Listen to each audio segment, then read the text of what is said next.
Okay. This should be fun. I'm not gonna lie. I think I might have a blast with this. So we're doing something a little unconventional. Me and my boy, Crucius, are big politics guys, or Falchion Jane, whichever one you want to call him. Me and him are big politics boys, and I've heard this debate's pretty good. I'm probably gonna show my hand pretty quickly on where I fall on things. But yeah, we're gonna have fun. I've heard it's terrible. Let's get right into it, man. Listen to him cheer. Candidates have qualified and have chosen to be here on our debate stage tonight. They are here to lay out their vision. Oh, there is some for music America, right now. Hold on. The battle as they battle for the GOP nomination. Good evening, everybody. Listen I'm to Martha him. McCallum. And I'm Brett Baer. This Number is the Baer. very same stage on which the Republican choice for president will accept the party's nomination next summer. Whoa. The 8 contenders are positioned by the order they sit in the polls, with the highest polling candidates in the middle standing center stage. Florida Governor Ron DeSantis. Oh, is he? Oh, it looks like he's in pain. Entrepreneur Vivek Ramaswamy. Old six head. Former Vice President Mike Pence. Former South Carolina Governor Nikki Haley. They moved past Mike. Oh, there was a little bit of boo. Did you hear New that? Jersey Governor Chris Christie. This guy's gonna be a menace. Senator Tim Scott. Oh, there's booze there too. Former Arkansas Governor Oh, he didn't even Asa respond. Hutchinson. He's nervous. And North Dakota Governor Boo. Doug Burgum. Hey, Burgum. Hey, Burgum. Good to see you, buddy. Whoa. Wait, someone was hollering. All right. Thoughts going into this from the beginning, right? Huh. I'm looking at him. So is Vivek that high polling for him to be near the center? Well, they're all polling terribly apart from DeSantis, but I mean, even he's not doing great. Here's my expectation going into this, right? I'm assuming Vivek Ramaswamy is going to say a bunch of nothing. That's what he's like a Republican Pete Buttigieg. I heard someone describe him that way, and it's like, that's on the nose. Ron DeSantis, he's going to try his best not to be Homelander, but his big thing is that a memo of his got leaked for how we wanted to interact with people in the debate. So of course he wants to talk about. Well, let's cut the bullshit.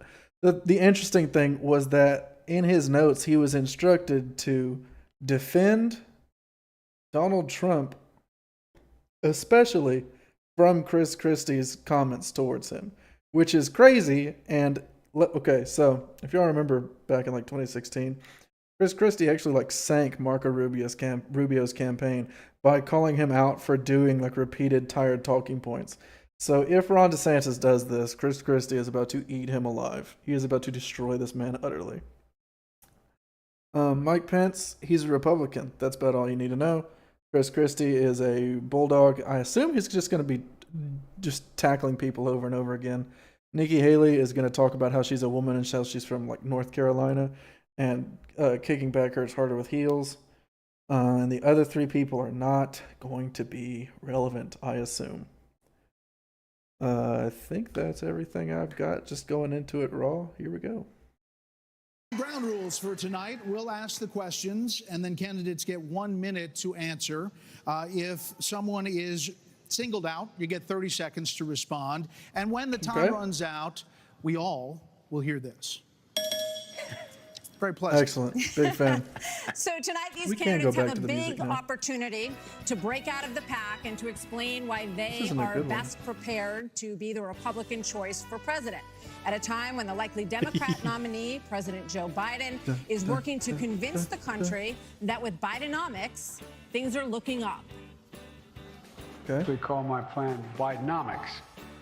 They're playing I'm YouTube actually videos? in a totally complimentary way at the time. But guess what? It's working. But is it? More than 65% of Americans say the country is headed in the wrong direction. And here's the reality for some voters we talked to here in Wisconsin this week. We have noticed a dramatic increase in prices at the grocery store. Oh, just look at her across the waiting board. for a Gas is cue. high and food is high, A lot of people's out here homeless because they can't buy food. It's tough when you got mortgage rates at 7-8% versus 2 to 3. It's just you can't afford the house anymore. Inflation is ridiculous. It's killing us out here. As we sit here tonight, the #1 song. Okay, that one's getting a bit of a. That one's getting a hit. I have 2 meters here. They will scale over the course of the conversation. We'll see how it ends. I don't know. That one's already a little sus. So inflation rates. Obviously, inflation rates are high, largely, in my opinion, due to corporations price gouging. Our inflation rates are much lower than most other Western countries. I mean, much less Eastern countries. So I feel like we're doing pretty good. The issue is that there's nothing reining in corporations. Of course, the corporations are just blaming that on having to pay for labor, but everybody knows that's bullshit. Between understaffing and all the bonuses that they give their higher ups. Don't know how real that is. On the Billboard chart is called Rich Men North of Richmond. It is by a singer from Farmville, Virginia, named Oliver Anthony. What does that mean? His lyrics speak of alienation, of deep frustration with the state of government and of this country. Washington, D.C. is about 100 miles north of Richmond. Rich men north of Richmond. Look at this guy. Just wanna have total control. Wanna know what you think. Wanna know what you do. And they don't think you know, but I know that you do. Oh, I was hoping one of them would be singing along. And it's tax to no end. Cause a rich man north of What? Why is he smiling so big? So, Governor DeSantis, Real quick, before we get into it, that man is a fucking Nazi. No, he does have some really weird. He's got a playlist on his YouTube channel for under things that make you think, and he has things talking about Jews, like the Jews, quote unquote, being involved in 9/11, and they were the ones that orchestrated it. So that's a lot of fun. It's also a song about how nobody has any money. He's like, it's because all these fat welfare people, bro. And it's like, oh, well, it's an interesting diagnosis you have there. This song striking such a nerve in this country right now. What do you think it means? Our country is in decline. This decline is not inevitable. It's a choice. We need to send Joe Biden back to his basement and reverse American decline. Oh, he rehearsed that one. Send it back to his With basement. understanding, we must reverse Bidenomics so that middle-class families have a chance to succeed again. We cannot succeed as a country if you are working hard and you can't afford groceries, a car, or a new home, while Hunter Biden can make hundreds of thousands of dollars on lousy paintings. That is What does Hunter Biden have to do with anything? wrong. We also cannot succeed when the Congress spends trillions and trillions of dollars.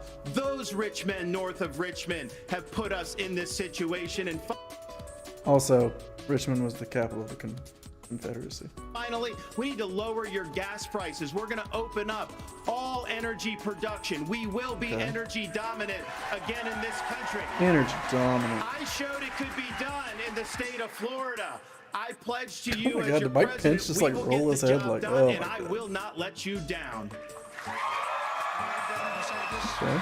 Thank you. Governor Christie, do you agree with Governor DeSantis just said there? Set him And why up would you early. be better Set him on up the early. economy than him? Well, look, I do agree predominantly with what Governor DeSantis just laid out. I think that if you asked every one of us up here, that we would agree predominantly with what he just laid out. Here's the difference. The difference is that we're going to have to work and make sure that we sell these ideas and be able to put ourselves in a position where we get a majority of the vote, not only by winning the Congress and the Senate in 24, but also by having someone who's had the experience of doing it.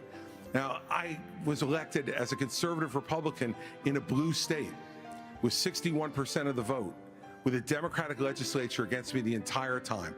And we still, through hard, strong decision-making, brought them around to our point of view. We cut taxes in New Jersey. We cut debt in New Jersey. We made sure that each and every time we were confronted with bad democratic ideas, we stood and stopped them. And when there were good ideas, we brought people together to make progress going forward. Truth and accountability are the things we need to do to fight waste. And I'd say the last thing is this, Brett. We cannot sit by any longer and allow the kind of spending that's going on in Washington, because every dollar they spend is a dollar that these people are not allowed to spend on their children and their grandchildren. It's robbing our country, and it's wrong. Well, Governor, let me What just spending? follow up very quickly. Which spending do you have an issue New with? Jersey, when you were governor, had the second lowest credit rating in the nation after Illinois, and it was downgraded 11 times. Yep. Yeah, and that's what happens when you inherit a blue state that has done that. But when you look at what we did on debt, Brett, in that state, we cut debt in that state, debt that had been left to us by 3 Democratic gubernatorial predecessors of mine who ran up that debt tremendously. And what you also saw us do was to cut the unemployment rate in half. It was over 10% when I became governor in 2010. Weirdly pointed question What to throw we at him. also did was cut pension payments to public employees to make sure that taxpayers were not being soaked by a public employee union system that was killing the taxpayer. Thank you, Governor. Tim Scott, Senator Scott, excuse me. Damn, The song she got also lost. She goes said, "What after state am I welfare in?" Programs. As a senator, now President Biden Oh, they did argued mention the for welfare freezing program. federal spending, this was back in the 80s, and dealing with sacred cows. He does not talk about that anymore. Okay. You have been a senator for years, so what have you done to rein in the increasing size of government? Well, thank you for the question. Over the That last sounds several that years, bad. I've had an Hold up, what? opportunity to vote against spending package after spending package after spending package. Yeah, I go to Washington and I don't do Understand is shit. that Joe Biden's Bidenomics has led to the loss of $10,000 of spending power for the average family. When you see 16% inflation, your gas is up 40%, your food is up 20%, your electricity is up 20%. We can stop that by turning the spigot off in Washington, sending the money back to the states, and allowing the decisions to be made at their own houses. I helped write the Tax Cuts and Jobs Act in 2017. We cut taxes for a single mom like the one that raised me by 70%, for dual households by 60%, returning to the average family $4,000. If you don't send it to Washington, we can't spend it. That's good news for the American people. Okay, but just to follow up, you did, during the Trump administration, you approved 4.4 trillion, 4.1 trillion, 1.7 trillion over the course of that administration. That's a lot of money. There's no doubt that during the Trump administration, when we were dealing with the COVID virus, we spent more money. But here's what happened at the end of our time in the majority. We had low unemployment, record low unemployment, 3.5% for the majority of the population, 70-year low for women. African Americans, Hispanics, and Asians had an all-time low, but our inflation was at 2%. Under Joe Biden, During we've seen the COVID? exact opposite. We've seen inflation explode, which led to 12 Federal Reserve increases that's devastating home buyers today. Well, Mr. the Ramaswamy, Federal Reserve raising you're that listening isn't to necessarily If I may, implicit hold to on Joe one Biden. second. We're going to- So I don't know if I get a chance to respond. He didn't mention you specifically, but we'll be with you in a second, Mr. Vice President. Mr. Ramaswamy, listening to all of this, why should voters choose you? Oh my God, someone just got over murdered more in the experienced audience. politicians on this stage. You're basically, a blank slate for people. You're 38 years old. Yeah, You he said did, that you only voted in 2 presidential elections before this moment, this political race. Okay. So first, let me just address a question that is on everybody's mind at home tonight. Who the heck is this skinny guy with a funny last name, and what the heck is he doing in the middle of this debate stage? I'll tell you, I'm not a politician, Brett. You're right about that. I'm an entrepreneur. My parents came to this country with no money 40 years ago. I have gone on to found multi-billion-dollar companies. I did it while marrying my wife, Apoorva, raising our 2 sons, following our faith in God. That is the American dream. And I am genuinely worried that that American dream will not exist for our 2 sons and their generation unless we do something about it. And I do think Brett is going to take an outsider, because for a long time we have professional politicians I love in the his Trump Republican hand Party movements. who have been running from something. Now is our moment to start running to something. to our vision of what it means to be an American today. If you have a broken car, you don't turn over the keys to the people who broke it again. You hand it over to a new generation to actually fix the problem. That's why I'm in this race, and we're just getting warmed up. Good policy positions. So why are you better positioned to turn around this economy that we've heard all of these voters talking about tonight than Mr. Ramaswamy, who is a successful entrepreneur nationally right now? He's beating you in the polls. Well, I don't care about polls. What I care about the fact is that no one is telling the American people the truth. The truth is that Biden didn't do this to us. Our Republicans did this to us, too. When they passed that $2.2 trillion COVID stimulus bill, they left us with 90 million people on Medicaid, 42 million people on food stamps. No one has told you how to fix it. I'll tell you how to fix it. They need to stop the spending. They need to stop the borrowing. They need to eliminate the earmarks that the Republicans brought back in. And they need to make sure they understand these are taxpayer dollars. It's not their dollars. And while they're all saying this, you have Ron DeSantis, you've got Tim Scott. Oh my God! Wait, hold on a second. I'm gonna up the sus meter a little bit because she was like, "Yep, too much Medicare, too much food stamps. These poor people gotta die. They're costing too much." They all voted to raise the debt, and Donald Trump added $8 trillion Eh. to our debt. Everybody voted to expand the debt ceiling. This is the same bullshit we go through where it's like, "Oh, we're not gonna do that. We're gonna fight over it." No, you're not. No, you're not. Just admit you're not. It's just a fucking circus they pull every few years. And our kids are never going to forgive us for this. And so at the end of the day, Taking you look at shots the at Trump, though. 2024 budget, Republicans asked for $7.4 billion in earmarks. Democrats asked for $2.8 billion. So you tell me who are the big spenders. I think it's time for an accountant in the White House. Vice President Pence. Wow. Go in, babe. You were mentioned there. Well, but actually, hold on. Second meter. We need to move this meter, by the way. It needs to go spoilers. It needs to go somewhere else. Let's go up here. You get a little up on the meter. Here we go.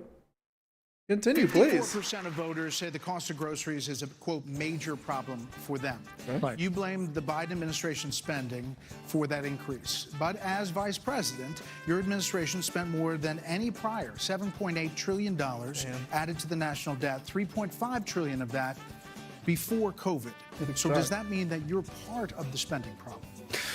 Well, first of all, thanks for the What the question. fuck? What? Letting me respond You drinking a with slushy reference dog? to our administration's record.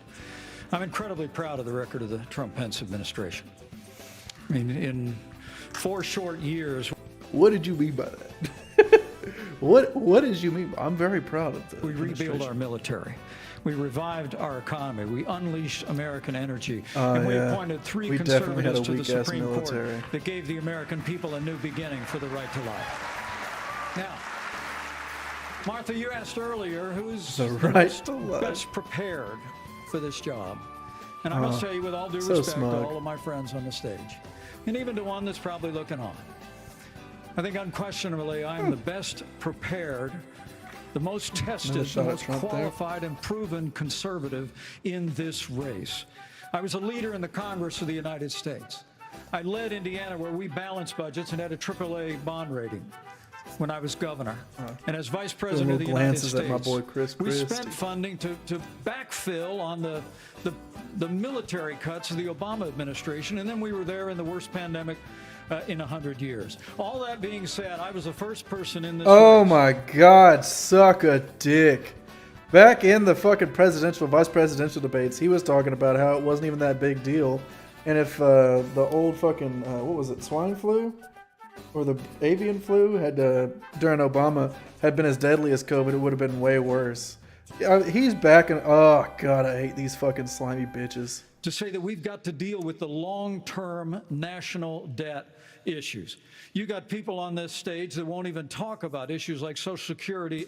By the way, I believe Joe Biden's presidency has been, for the most part, budget neutral, if not slightly budget negative. He has actually made America some money.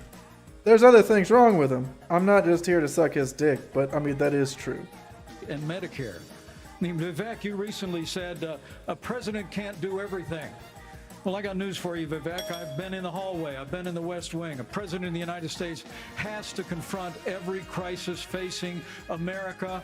I will put our nation back on the path to growth and prosperity and restore fiscal responsibility, just as I did in Congress. Great and bill. as governor, Seems effective. And when I was vice president. But, Yeah, I mean, if I Hold could on. respond, Yeah. since I was- since You I were was named earlier. invoked. I'm going to give Vivek first. We'll get to both of Yeah, them. this isn't that complicated, guys. Unlock American energy, drill, frack, burn coal, embrace nuclear. Put people. We're going to go ahead. We're going to go ahead and go a little bit more on this one. I love that. He's just like, no, we will destroy this planet. Back to work by no longer paying them more to stay at home. Reform the U.S. Fed. Boom. Also, hates people that are poor. Stabilize the U.S. dollar and go to war. The only war that I will declare as U.S. president will be the war on the federal administrative state that is the source of those toxic regulations acting like a wet blanket on the economy. So I'm not sure I exactly Toxic understood Mike regulations. Pence's comment, but I'll let you all parse that out. For me, I do like the idea of toxic regulations when they just literally tried to take like climate, what was it, like emissions, and make that not under the administration of the EPA. It was only because Joe Biden actually changed it that we are able to like control for me, it's pretty emissions. simple. That's something a U.S. president can do with focus, and I'll deliver on it. Let me explain Yeah, it to you. we will destroy this planet, and I'll smile while doing it. I'll go slower this time. I sometimes struggle with the reading Look, comprehension. I was a House conservative leader before it was cool.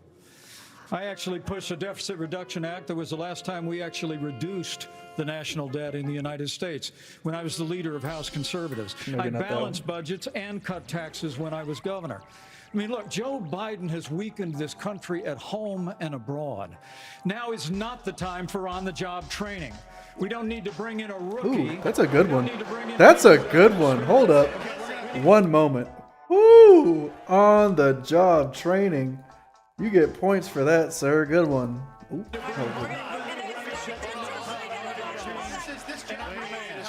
It's 30 seconds when you have a rebuttal, okay? And you are up, Governor DeSantis. So here's the thing. Why are we in this mess? Part of it, and a major reason, is because how this federal government handled COVID-19 by locking down this economy. It was a mistake. It should have never happened. And in Florida, we led the country out of lockdown. We kept our state free and open. And I can tell you this, as your president, I will never let the deep state bureaucrats lock you down. You don't take somebody like Fauci and coddle him. You bring Fauci in, you sit him down, and you say, Anthony, you are fired. It is actually really funny because all the red states opened up like after like a month or change.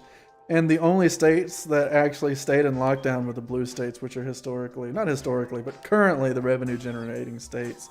It's really funny that he's like, we didn't lock down. And it's like, yeah, the states that mattered did.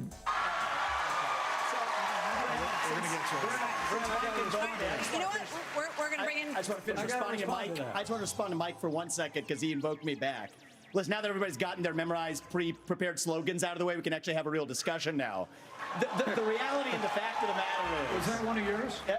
Not really, Mike, actually. We're just going to have some fun tonight. And the reality is, you have a bunch of people, professional politicians, super PAC puppets, following slogans handed over to them by their 400-page super PACs last week. The real choice we face in this primary is this. Do you want a super PAC puppet, or do you want a patriot who speaks the truth? Do you want incremental we're back to reform, this again. which is what you're hearing about, or do you want revolution? Okay. And I stand on the side of the American revolution. We're going to take control back here. We need everyone to have a moment on the economy. What did that even? What was that even supposed to mean? Revolution. Revolution. We're gonna get rid of fucking public spending, bro. We're gonna destroy the planet. We're gonna do all this fracking. What revolution? What revolution are we talking about? We're going to get back to that. We are. There are two people who we have not heard from yet. So let's hear from Governor Burgum and then from Governor Hutchinson on the economy, sir. Well, great. Thank you, Martha. And wow, they did not prepare I'm questions from a town for of these 300 two. people. It's a big deal to make it on this stage with all these folks. Oh my fucking god! But this is the first time he's spoken the entire time. Damn, they sold these two out. But when they were all wishing me well, and I think I took them a little too literally when they said go to Milwaukee and break a leg. So, But I do want to say on this, we're missing something. We can't just talk about the Biden economy because the economy, energy, and national security are all tied together. Of course, we're paying too much for our energy in our state in our country right now. At me. But part of the reason why is because of the Biden policies on energy. We've got a plan right now, the $1.2 trillion of Green New Deal spending buried in the Inflation Creation Act is something that is just subsidizing Inflation Creation China. Act is good. If we're going to stop buying oil from the Middle East and start buying batteries from China, we're just trading OPEC for Sinopec. And then belatedly. Hold up, that's almost a point. That's really close to being a point. I don't know if he's talking about superconductors. I don't know about anything from batteries from China. Like, if he's talking about superconductors, then he's talking about Taiwan, who is probably not the most comfortable being. I mean, maybe I'm just misinformed. I could very easily be misinformed on that. But it is interesting that one of Biden's greatest achievements is the thing that seems to be getting talked about a lot here. In that, like, the Inflation Reduction Act actually raised us to a point of, like, I guess, climate awareness that even, like, European countries are, like, trying to catch up to. Not catch up to, you know, but they're like, damn, that was a lot. We should probably show our people that we're, like, also, you know, working on that shit. So it's really, I mean, obviously it's Republicans, so they're psychopaths, but it is funny that they're just like, oh, he's trying to fucking protect the climate. No. We gotta be in bed with Saudi Arabia, which, I mean, no one's been in bed with Saudi Arabia more than Trump has, but still, it's funny to hear. The Biden administration says, no, we're going to put sanctions on Russian oil. Well, we put sanctions on Russian oil, well, then it's 20% off. Who's buying it? China. So if you buy a battery in this country, you buy a solar panel, it's being produced in a plant in China powered by coal, or it's being powered by oil and gas at 20% off, and every farmer in this country... Is that Joe Biden's fault, or is that perhaps the corporation's fault? We'd like to buy diesel at 20% off, just like they're buying it in China. Governor Hutchinson, quickly. Thank you, Grant. Delighted to be here tonight. And let me just tell you that I'm a pro-life governor from a conservative state that have a conservative record in which I lowered taxes in Arkansas as governor. I created a $2 billion surplus that I passed over to my successor, and I made sure that we shrunk the size of government. We have 14% fewer state employees in Arkansas after I left government than when I took over as governor 8 years ago. I tell that because that's what we need in Washington, D.C. We need somebody who can actually constrain the growth of the federal government, that can actually reduce the size, and I've pledged to reduce by 10% our federal non-defense workforce. That's a specific pledge to make. That we're not going to make military cuts. That'd be ridiculous. Some of the business partners are here that have had success in business. But let me tell you, I've been a federal prosecutor. I've served our country in terms of being head of the DEA, in Homeland Security, in times of crisis. And while I think that that's experience that is important for the future of our country, to be the president of the United States that can lead with positive solutions and be held accountable. Thank you. We have a lot of topics to get to, and I promise we're going to get to everyone if we play within the rules. Okay, next topic. More than 1,000 people are still unaccounted for in Maui after the deadliest U.S. wildfire in more than a century. Hawaii's governor and White House officials said that climate change amplified the cost of human error. And a tropical storm hit. Pakistan is also on fire right now. Also, Canada is now on fire. Also, a hurricane just hit California. California for the first time in 84 years. The ocean hit 101 degrees off the coast of Florida. Multiple days of 100 degrees in a row. And what was it? The United States? Hottest July on record. And in the last month, the heat wave in the Southwest broke records nearly 50 years old. So Alexander Diaz from Young America's Foundation has a question for you all. Yes. Polls consistently show that young people's number one issue is climate change. How will you, as both President of the United States and leader of the Republican Party, calm their fears that the Republican Party doesn't care about climate change? So we want to start on this with a show of hands. Do you believe in human behavior is causing climate change? Raise your hand if you do. Look, we're not school children. Let's have the debate. I mean, I'm happy to take it to start. Alexander? So do you want to raise your hand or not? I think that's the way to do. So let me just say to Alexander this. First of all, One of the reasons our country's decline is because of the way the corporate media treats Republicans versus Democrats. Oh, Biden this was it. This was another one. Attack the corporate media. He's playing the playbook. was on the beach while those people were suffering. He was I would also like to say that the governor of Maui, not Maui, the governor of, I think it was Hawaii, or the mayor of Maui, one of the two, said they had everything they needed from the federal government within 6 hours. asked about it, and he said no FEMA was on the ground day one. comment. Are you kidding me? As somebody that's handled disasters in Florida, you got to be activated. You've got to be there. You've got to be present. You've got to be helping He was there. people who are doing this. Or rather, the people relevant were there. And here's the deal. Let's just answer the question. So, is that a yes or is that a yes? Is that Oh, was that a yes? I think it was a hand raise for him, and it's my hands are in my pockets. No, because no, the I climate didn't change raise- I agenda didn't is a raise a hoax. Let us be honest as Republicans. I'm the only person on the stage who isn't bought and paid for, so I can say this. The climate change agenda is a hoax.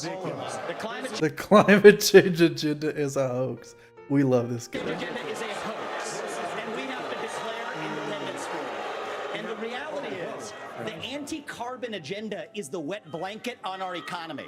And so the reality is, more people are dying of bad climate change policies than they are of actual climate change. Yeah, dude. Yeah, those people in Maui, it's way better than what we would do if we restricted climate change. Hold on. I've had enough. I've had enough already tonight of a guy who sounds like ChatGPT standing up here. And the last person in one of these debates, Brett, who stood in the middle of the stage and said, "What's a skinny guy with an odd last name doing up here?" was Barack Obama, and I'm afraid we're dealing with the same type of amateur standing on stage tonight. Oh, come my God. Give me a hug just like you did to Obama. The same type of amateur. And you'll help elect me just like you did to Obama, too. Give me that The bear hug, same brother. type of amateur. Hold on. It is really funny that Would he's you like like, to respond? we're killing too many people by addressing say climate is the change. fact that I think this is exactly why Margaret Thatcher said, if you want something said, ask a man. If you want something done, ask a woman. I'm sure that means something to somebody. What are you talking about? We do care about clean air, clean water. We want to see that taken care of, but there's a right way to do it. And the right way to do it is, first of all, yes, is climate change real? Yes, it is. But if you want to go and really change the environment, then we need to start telling China and India that they have to lower their emissions. That's where our problem is. And That's what we call a whataboutism. It's like, how do we fix climate change in America? And it's like, no. You got to make other people do it. It's like, yeah, but like, what about what we do? It's like, no. What about what everybody else? It's like, we're not talking about them. We're talking about us. Well, what do we do? It's just like, these no, green no. subsidies that Biden has put in, all he's done is help China because he doesn't understand all these electric vehicles that he's done. What that does, half of the batteries for electric vehicles are made in China. And so that's All right, not helping once the again, environment. is that his fault? Is that a policy he's made? Or is it something that corporations do? You're putting money in China's pocket, and Biden did that. So, first of all, I think we need to acknowledge the truth, which is these subsidies are not working. Oh, also, Biden passed the CHIPS Act. It's one of the biggest things, in my opinion, from his presidency, considering the market. also need to take on the I don't know international too much, world but from what I know, it is a pretty significant piece of legislation. and say, okay, India and China, you've got to stop polluting, and that's when we'll start to deal with Senator climate Scott, are you change. bought and paid for? Absolutely. Are you bought and paid for? I'm sorry? Are you bought and paid Absolutely not. I mean, here's what the American people He deserve said is a absolutely debate first. about the issues that affect their lives. Going back and forth being childish is not helpful to the American people to decide on the next leader of our country. Number one, wait a second. And number two, as a kid who grew up in a single-parent household mired in poverty, I wondered, was the American dream real for kids who were devastated by poverty, devastated by the challenges of life? I came to the conclusion that America can do for anyone what she's done for me if we focus on restoring hope, creating opportunities, and protecting America. If we want the environment to be better, and we all do, the best thing to do is to bring our jobs home from China. If we create 10 million new jobs in my Made in America plan, we will have a better economy and a better environment. Let me tell you why. Why is fast Made in America stuff? America, Do it quickly. America has cut. I'm a Southern boy. I talk slow. So America. That was quick. America That was quick. has cut our carbon footprint You know what? in half in the last 25 That years. was amicable. The places where they are continuing to increase, Africa, 950 million people. India, over 1 billion. China, over 1 billion. Why would we put ourselves at a disadvantage? Devastating our own economy. Let's bring our jobs home. We have a lot of different How? topics to get to. Yeah, we do. How? Say how. Say how. Thank you all. Thank you, Senator Scott. So coming up next, the candidates will weigh in on what could be a defining issue in the 2024 campaign. The first Republican debate continues moments away. All right. First segment. Chris Christie's doing what I expected Chris Christie to do. DeSantis is rehearsed. People are taking more shots at Ramaswamy than I would have expected. It's kind of weird. Like, I expected him to be kind of a nobody fighting for time. Turns out, Dugum? It might be Dugum. And Asa Hutchinson said one thing the entire first segment, so that's hysterical.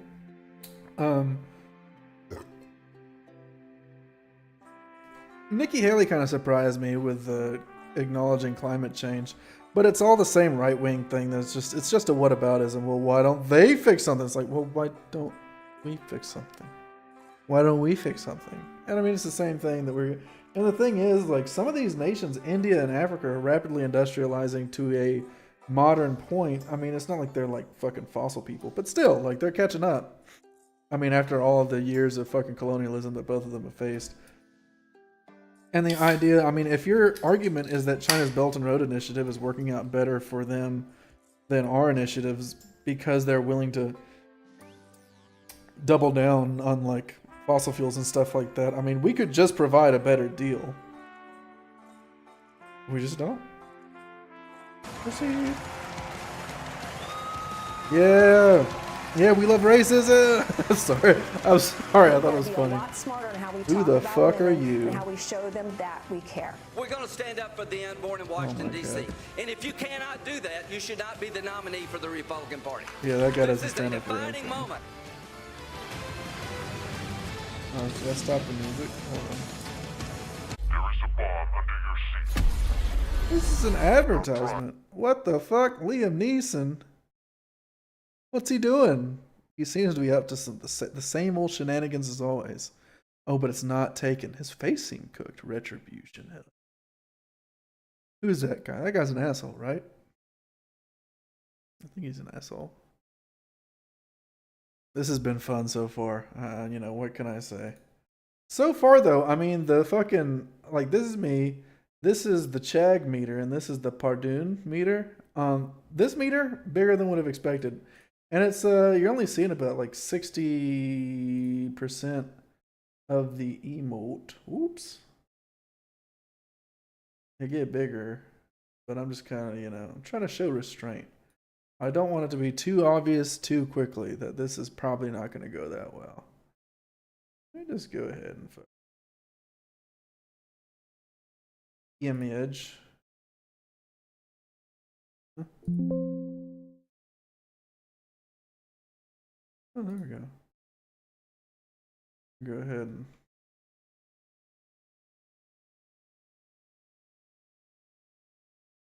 oh, where is it?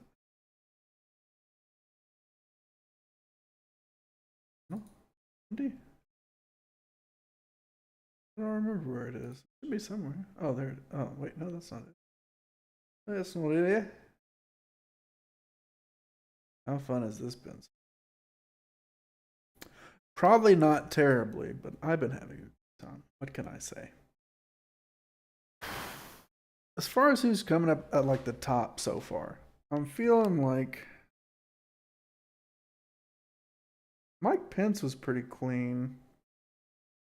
I think because Ramaswamy had a little bit to him with like I think we've gotten through all the rehearsed bullshit, but he said it too early, I think. I think that's my issue. Because it didn't hit like Mike Pence's on-the-job training thing did.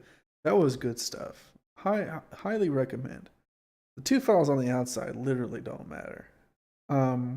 It's actually really funny that DeSantis has dodged any aggression up to this point. That's crazy to me. Like, y'all just letting this fella go? He's actually the front runner. At the same time, I mean, like, you know, I think everybody on the internet's been describing him as having like Homelander vibes. So like, I mean, like, what do you even address? It's funny that they were like, you didn't say whether or not we should address climate change. And I think that kind of like wishy-washiness is something that's really fucking him up. I could play music while I'm talking, you know. But I think that wishy-washiness is what's really fucking him up in the polls for the most part. Is that this guy, I mean, because like, you know, everybody knew he was going to be announcing a run for president. And I was like, when's he going to do it? And the answer was, I'm just going to fucking not. And he had already lost some of his magic by the time that he was like supposed to announce his run. And like, he just keeps going into this thing where it's like, oh, I'm going to do it. I'm not going to do it. Same thing with him criticizing Trump, because everybody knows if he wants to be an actual contender, he's got to fight him. But I feel like he's just playing it too safe, and he's just trying to get away with, you know... I don't know. I feel like everybody on this stage is batting for vice president, with the notable exception of Chris Christie. Oh, are we back? I guess we are. Go ahead and turn the music back down. Oh, are we just outside? Oh, nope, we're in. Referendums all have upheld abortion rights in this country. And even in red states, there are more swing state referendums that are coming up as we head into the elections as well on this. So, Governor Haley, what do you say to your party and to your state, which today confirmed a 6-week abortion law as well, especially the impact on women suburban voters across this country? Thank you, Martha. I am unapologetically pro-life, not because the Republican Party tells me to be, but because my husband was adopted and I had trouble having both of my children, so I'm surrounded by blessings. Having said that, we need to stop demonizing this issue. This is talking about the fact that unelected justices didn't need to decide something this personal, because it's personal for every woman and man. Now it's been put in the hands of the people.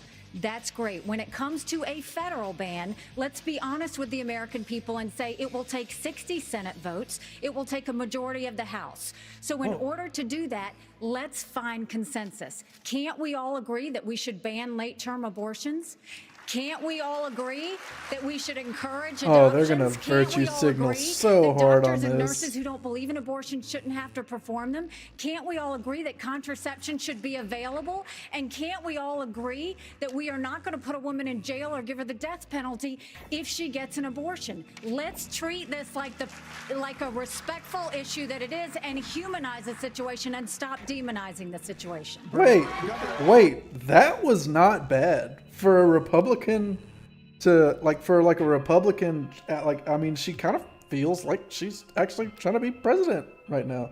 I know when she started, everybody was like, she's betting for vice president. She's clearly not swinging at Donald Trump. She's taking shots. And I mean, that was actually a semi-electable stance on abortion. Whether you believe in it or not, you can't deny that's actually like a reasonable position to try to go for if you're trying to become president. Because, I mean, the referendums are in, bro. Like, it's not going great. You're not mentioned, Vice President Pence. Governor DeSantis, you signed a 6-week abortion ban in Florida. One of your biggest financial backers said that you need to, quote, most people don't even acknowledge that as a missed period yet. Shift to get moderates or one missed period. What do you and say anybody who's dealt with a girl in their life will know that occasionally their period takes an extended amount of time, or sometimes they miss one. It's just the way of things. Usually it's very scary. Him and others who say politically that is a tough thing to sell nationally. Well, I would say we sold the biggest election landslide victory in the history of the Republican Party in the state of Florida in 2022. That's what I did. We can win. But second of all, look, you got to do what you think is right. I believe in a culture of life. I was proud to sign the heartbeat bill. I remember one of the most impactful moments of my life was when I heard the heartbeat of my oldest daughter in my wife's womb, and then saw the sonograms of all 3 of my kids. What the Democrats are trying to do on this issue is wrong to allow abortion all the way up to the moment of birth. I know a lady in Florida named Penny. Yeah, there's definitely a lot of people doing that. Multiple abortion attempts. She was left discarded in a pan. Fortunately, her grandmother saved her and brought her to a different hospital. We're better than what the Democrats are selling. We are not going to allow abortion all the way up till birth, and we will hold them accountable for their extremism. But just to be clear, wait, hold on. What sort of bloodborne shit did he just fucking say? I fucking hit. Hold on. He fucking found a kid in a pan? There's a fucking kid there in a pan? He was in a pan. The grandma found a pan that had a baby in it. And it was alive? What? What? Hold on. I can't rewind, but what in the fuck did he just say? He said Penny survived multiple abortions, and then they left her in a pan, I guess, to die. And the grandma happened upon her like a Bible story and restored her to life at another. What? Governor, would you sign a 6-week? Found a baby in a pan? I'm How'd you know stand it was on your the side baby? of life. Look, I understand Wisconsin is going to do You go to the punishment zone.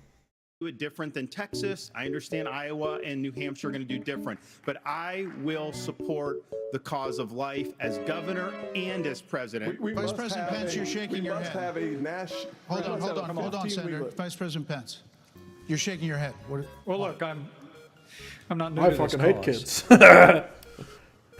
After I gave my life to Jesus Christ as my Lord and Savior, I opened up the book and I read, "Before I formed you in the womb, I knew you.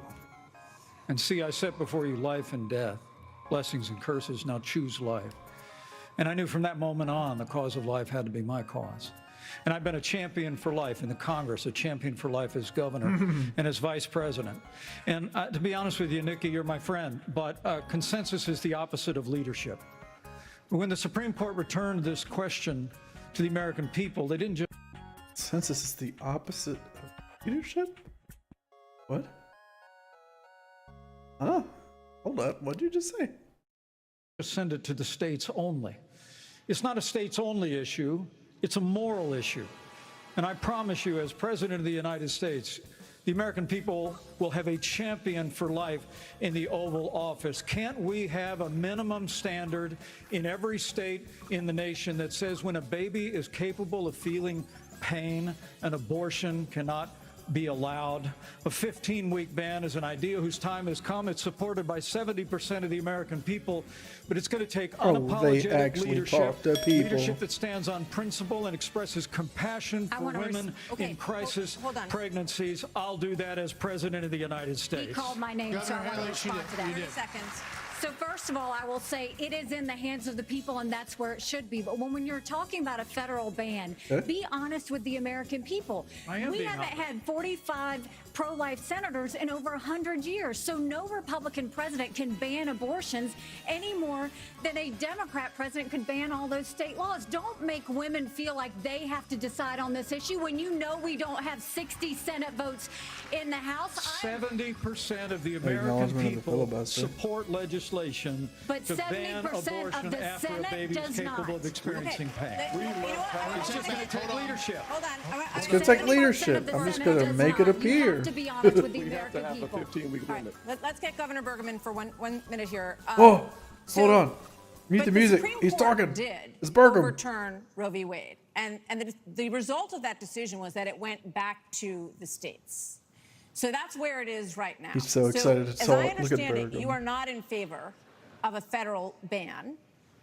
What do you say about the states? There's about 5 of them, including New Jersey, I think a few others, that allow abortion up until the time of birth, though. If you were president, would you be able to occur. abide That is definitely a thing that happens. Well, first of all, I'm a pro-life governor of a very pro-life state. And this issue is, of course, very important. But I am on the record, and I stand behind that we should not have a federal abortion ban. We should not. And the reason why we shouldn't is very simple. It's the 10th Amendment in the Constitution. In the Constitution, which the states created the federal government, not the other way around, it says that there were certain duties allowed to the federal government delegated to them by the states. The rest are left to the states, comma, or importantly, or to the people. We need to get back to freedom and liberty for the people in this country. And we can't have Republicans who fight for 50 years for this great cause to return it back to the states, and then the next day they turn around and go, no, the feds should do that, because the feds are stepping into people's lives, they're stepping into people's businesses. Over and over, if we say that the Fed should be in on this one, where do we stop? I say that we follow the Constitution, and this is returned to the states. This is where it should be. But Governor Burgum, you signed a 6-week ban. Time out. You signed a 6-week ban. Governor Burgum, you signed a 6-week ban. So you're saying federally, it's all going to go to the states.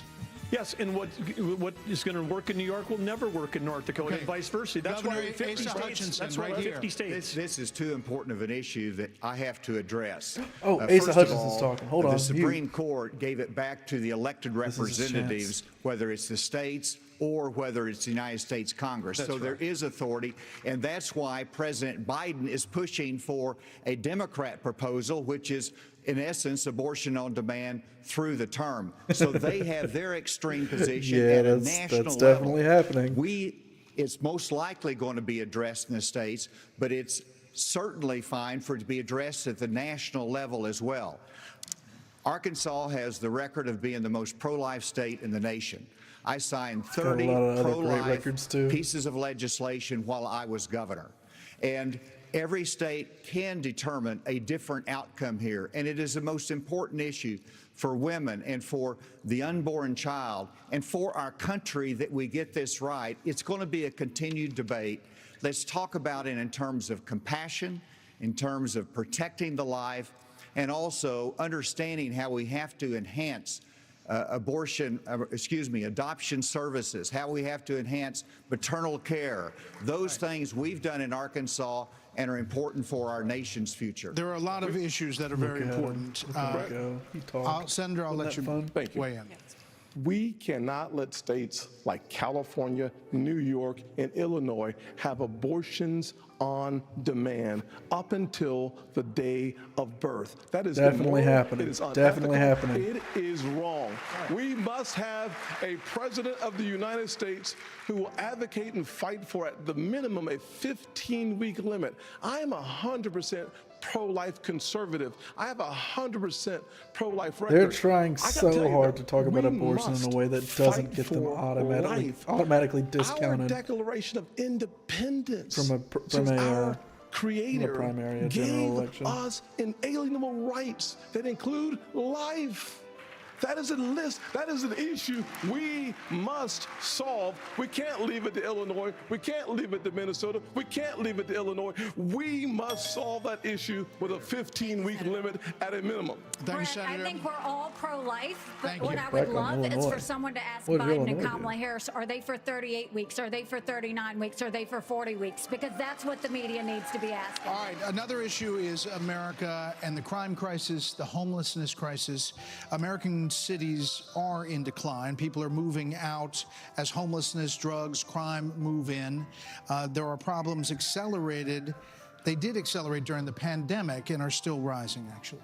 Murders in Los Angeles, New York, Chicago, all up 30% between 2019 and 2022. Homelessness is up 11%. What a cool the thing to largest do. jump in recorded history. Yeah, Vice film the President pores. Pence, a lot of this began in the COVID era.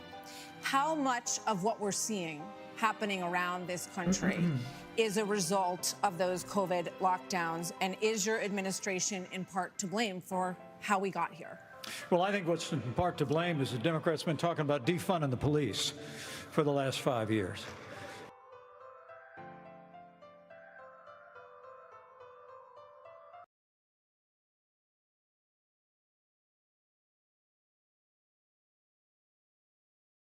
What are you talking about? What are you talking about? Who? Who? Who's saying this? No one has said this shit in years. Only far left-wing people said this when it happened. What are we talking about? Maybe I'm pulling the trigger too quick. But bro, what? And we ought to be funding law enforcement, particularly in our major cities. Yeah, bro, they ain't got enough money. At unprecedented levels. I mean, it's extraordinary to think about the violence that's claiming innocent lives literally every week in every major city in this country. And yet Democrats and liberal prosecutors in major metropolitan areas continue to work out their fanciful agendas, to do...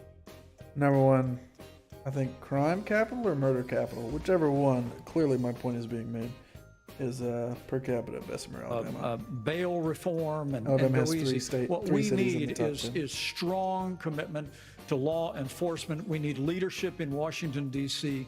that'll marshal the resources of the states, marshal the resources of the American people. But let me also say it's about opportunity.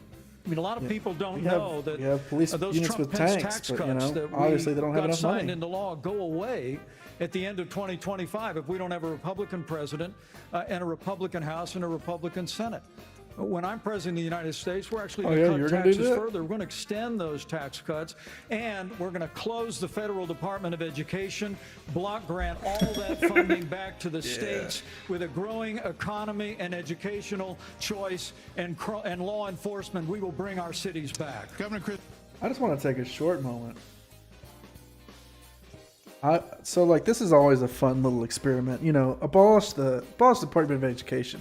Bring it back to the states. So, states in order of education. So this is fun. Most educated states, updated June 2023.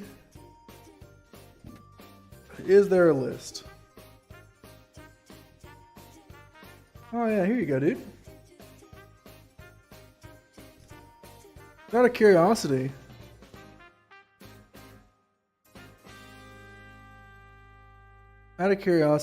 here's the total BS degree or higher.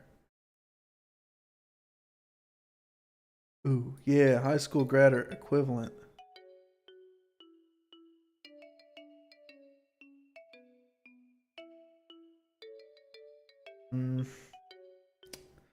This is kind of a difficult graph to go off of. Damn! Because I think, because District of Columbia is there, but bachelor's degree, District of Columbia is like number 2. Bad graph. But, is it relevant? Not necessarily. The thing that I'm basically asking is, if we go just based off of BS degree or higher, right? So, unless you think for some reason the amount of money that goes to these states is going to drastically affect the placement of some of these states, which state are you excited to live in? That's my thing. Is it's like, hey, are you excited to get are you excited to be 38th in education? Are you excited to have an education that basically only works in your state if you're on the lower end of them? Or perhaps do we maybe need to have a national standard? I'm just asking questions. Another issue this weekend here in Milwaukee. Reports say there were 30 Chris shootings. Christie, hey buddy, and a number of them including kids. Add that to the big increase in school shootings around the country. Democrats blame this crisis on easy access to guns. They also blame Republicans for blocking gun control legislation. What would President Christie do? I'm proud of the fact, Brett, that I'm the only person along with Governor Hutchinson up on this stage who's actually running United States Attorney's Office. I ran the 5th largest office in America in a state where there is significant urban crime. And the problem is not going to be solved. Dude, every time we have one of these debates, right, they go through it and they're like, hey, I'm going to list off my achievements in this degree. Bro, if I was in these debates, I would not say any of that shit. Because none of these people are doing research into their opponents. They're all deciding what they're gonna say. Here's my 5 talking points, and what am I gonna wear? If I was me, I wouldn't say any of that shit. So if anybody threw any of it back in my face, I'd be like, "Hey, I did this for 1 billion years. Suck my cock and balls." Missed opportunities, man. The problem is that these prosecutors in these localities in the states are refusing to do their job and to arrest violent criminals. So what a President Christie would do is appoint an attorney general who would instruct each of the 93 U.S. attorneys that they are to take over the prosecution of violent crime in every one of those cities that are failing to do so. We have plenty of room in the federal prisons to lock up these violent criminals and clean up what's going on all across this country in these individual cities. Secondly, what we need to make sure that each and every one of these criminals understand is that the laws apply to everybody. And when Hunter Biden fills out a fake application, a false app. Oh my God, we're back to this. And back to Hunter Biden. I would like to just mention once again.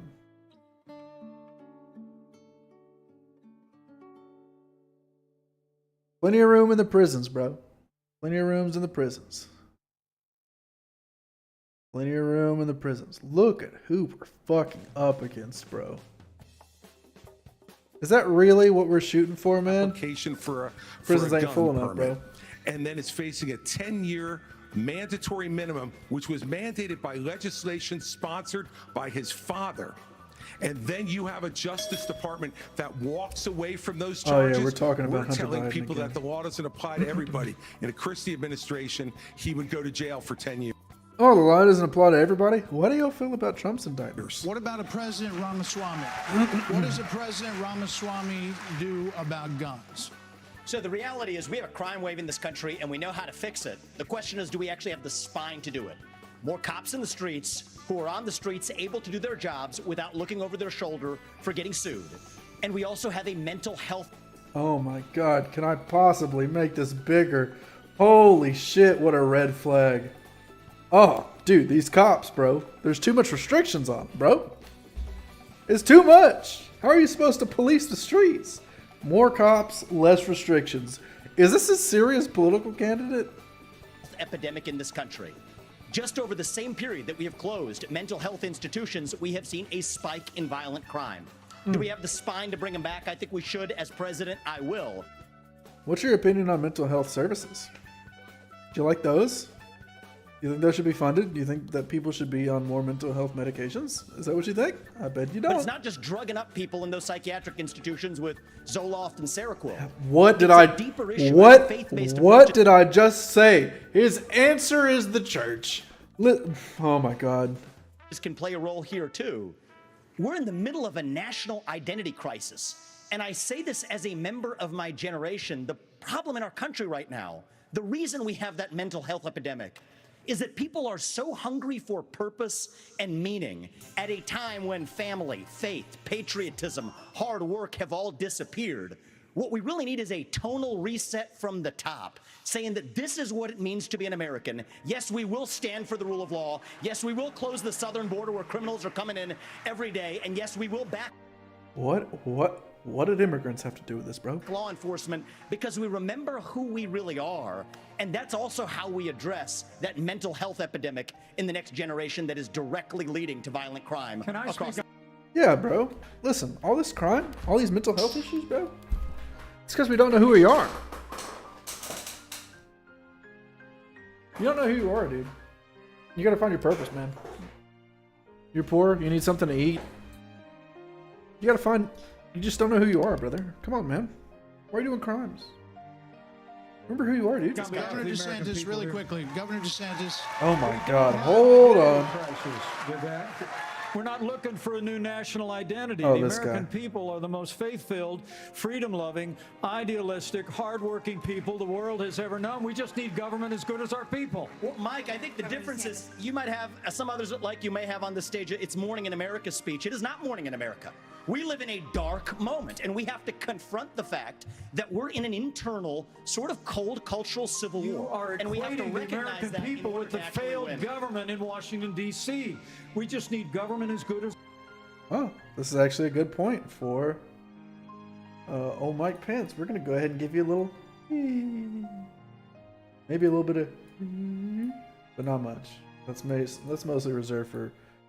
our heated people moments. again. So, let me just finish addressing that slogan because I don't know what that slogan means. We need to shut down the administrative state. That's actually how we translate it. Crime has been on the rise in Florida, Governor DeSantis. How do you stop crime? Well, actually, crime's at a 50-year low Not in in- Florida. not in Miami. We're happy with that. Well, the statewide, it's a 50-year low. And so here's the thing. These hollowed out cities, this is a symptom of America's decline. And one of the biggest reasons is because you have George Soros. Oh my God. Hollowed out cities, still the #1 revenue generating cities in America. It's actually the money pulled from those cities that fund the Republican cities. Funding these radical left-wing district attorneys. They get into office and they say they're not going to prosecute crimes they disagree with. The inmates start running the asylum. There's one guy in this entire country that's ever done anything about that. Me. When we had 2 of these district attorneys in Florida elected with Soros funding who said they wouldn't do their job, I removed them from their posts. They are gone. And as president, Trump is seething at the applause right there, by the way. we are going to go after all of these people because they are hurting the quality of life and they are victimizing innocent people in every corner of this country, and it will stop when I get into office. Okay, one more here before the break. George Soros funding stuff is always fun, but it's really fun when it's like not even like a major, it's a fucking district attorney. It's like, I don't know. A major Democratic backer gave you money, so it's a little sus. Brett and Martha, I just thought it was interesting. You asked your question about the problems we're having in big cities. Nobody ever asked the question of what about the crime wave in small towns? Because in a small town, neighbors help neighbors. People understand each other. If a farmer gets sick, everybody comes together and helps him get the crop off. There's accountability. There's transparency. One thing that I think this country could use is somebody in the White House that understands small town values, because that's our road back to get this country on track again. Yeah, that's a non-point. As former head of the DEA, I understand the drug crisis in America. And right now, whenever you look at the challenges in our inner city, there's 3 simple words that would be helpful. 1, enforce the law when it comes to crime. Yeah, man. Secondly, let's deal with the challenge of fentanyl. And it's both about stopping the fentanyl coming from Mexico, but it's also about education of our young people, making sure that we have the tools that are needed for addiction counseling. That's what we expanded in Arkansas as well. Whenever you look at the underlying challenge of America, though, no one likes to see an America with smash and grab in our inner cities. As President of the United States, that will stop. It starts at the top with the respect for our justice system that a former president who's under indictment has undermined by attacking judges, by attacking prosecutors, by attacking the system and saying he's aggrieved. And so we have to have respect for our justice system and the rule of law, and it starts at the top with the President of the United States. Thank you. Hold on. Take a break. So, speaking of that, right now Decent you feedback. are looking live at Fulton County Jail, where former President Donald Trump will be processed tomorrow. So next, the candidates will have an opportunity to talk about the coming trials of Donald Trump. Interesting. It is interesting to hear them talk about it in that capacity where they're like, oh, Trump's up next. It's just like, oh, God, that's so funny. It is funny. I mean, was he paid for that, bro? What? That was a hell of a fucking segue, dude. To choose this life over friends? Great song. Oh, this guy. All right, let me go ahead. Woo! I can turn the music back on. All right, who comes away as the winner in that one? So, what is this? The Expendables? It's all Dave Bautista. Hold on a second. The Megan Fox. Oh, they had Kevin. Oh my God! It is actually the Expendables. Damn. Man. So, Nikki Haley came away pretty strong nationally with the abortion thing. Pretty much everybody double/tripled down. Some with 15, some with 6. I think the people that care just want it gone completely. I don't know who you're winning with, but obviously Nikki Haley has the best chance with her position nationally. As far as crime goes, they're all psychos. It's like, man, you ever notice there's just not enough cops around, bro? Like, there's not enough people in the prisons. We got to throw more people in prison, more cops on the streets, which is like funny. It's just strange that like they don't have any solutions. It's the exact same solutions they've been giving for my entire life, and they're not done yet. People still taking shots at Vivek, which is funny. I don't know why he's getting so much attention, and yet Ron DeSantis is cruising past all of them. I don't think anybody's really giving him any kind of back sass for the most part, apart from the moderators being like, "Did you have an answer for the climate thing?" Oh, I've seen that guy from Shark Tank. That's who he is. But yeah, there's a lot that's kind of slipping through. Chris Christie is, by the way, nowhere near as aggressive as I expected him to be. It's really funny that he's been chill. I mean, his chat GPT line is actually hilarious. Because, like, I mean, most of the things that he's saying is vapid. It doesn't really have anything. There's no substance to it. There's no policy prescriptions. It's like, we need to get back to truth. We need to get back to faith. You need to be patriotic. You need to like where you live. Be cool. Be cool like me. I'm cool, so you shall be therefore cool. It's like, what are we talking about, dude? Like, say something. He doesn't want to say anything. The only thing he's really taken a hard stance on, and I would love it if someone went back and watched. Oh, this is fucking Lost My Pieces. The only thing he's really taken a hard stance on is that climate change is fake, which is really funny. He's just like, yeah, fuck all scientists, bro. I know it. I know it better. I've looked at the climate and I've determined that bitch ain't changing. That's the same climate I've seen my whole life, dude. And it is really funny because the issue is the corporations with climate change. The issue is them disregarding anything, backing people monetarily in a way that it, like, you know, it like puts their fossil fuel focused agenda forward.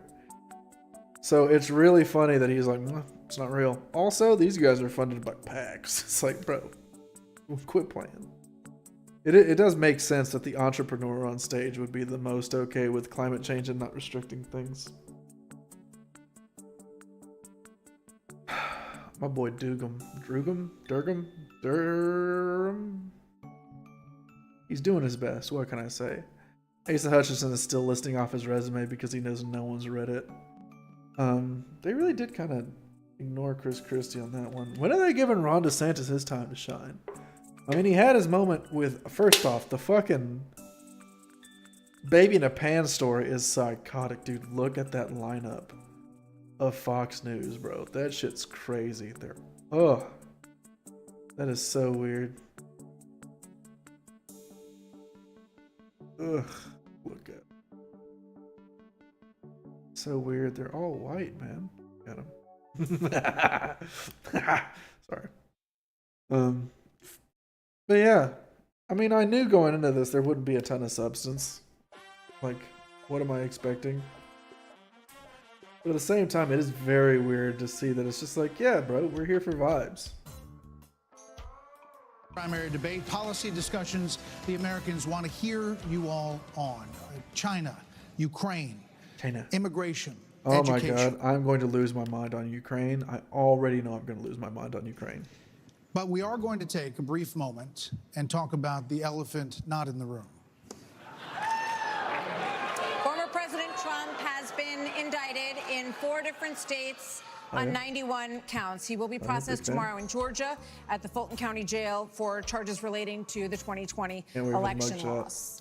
You all signed a pledge on charges. The eventual Did she say on charges for the 2020 election loss? Get the fuck out of here with that shit. Nominee. If former President Trump is convicted in a court of law, would you still support him as your party's choice? Please raise your hand if you would. Great question.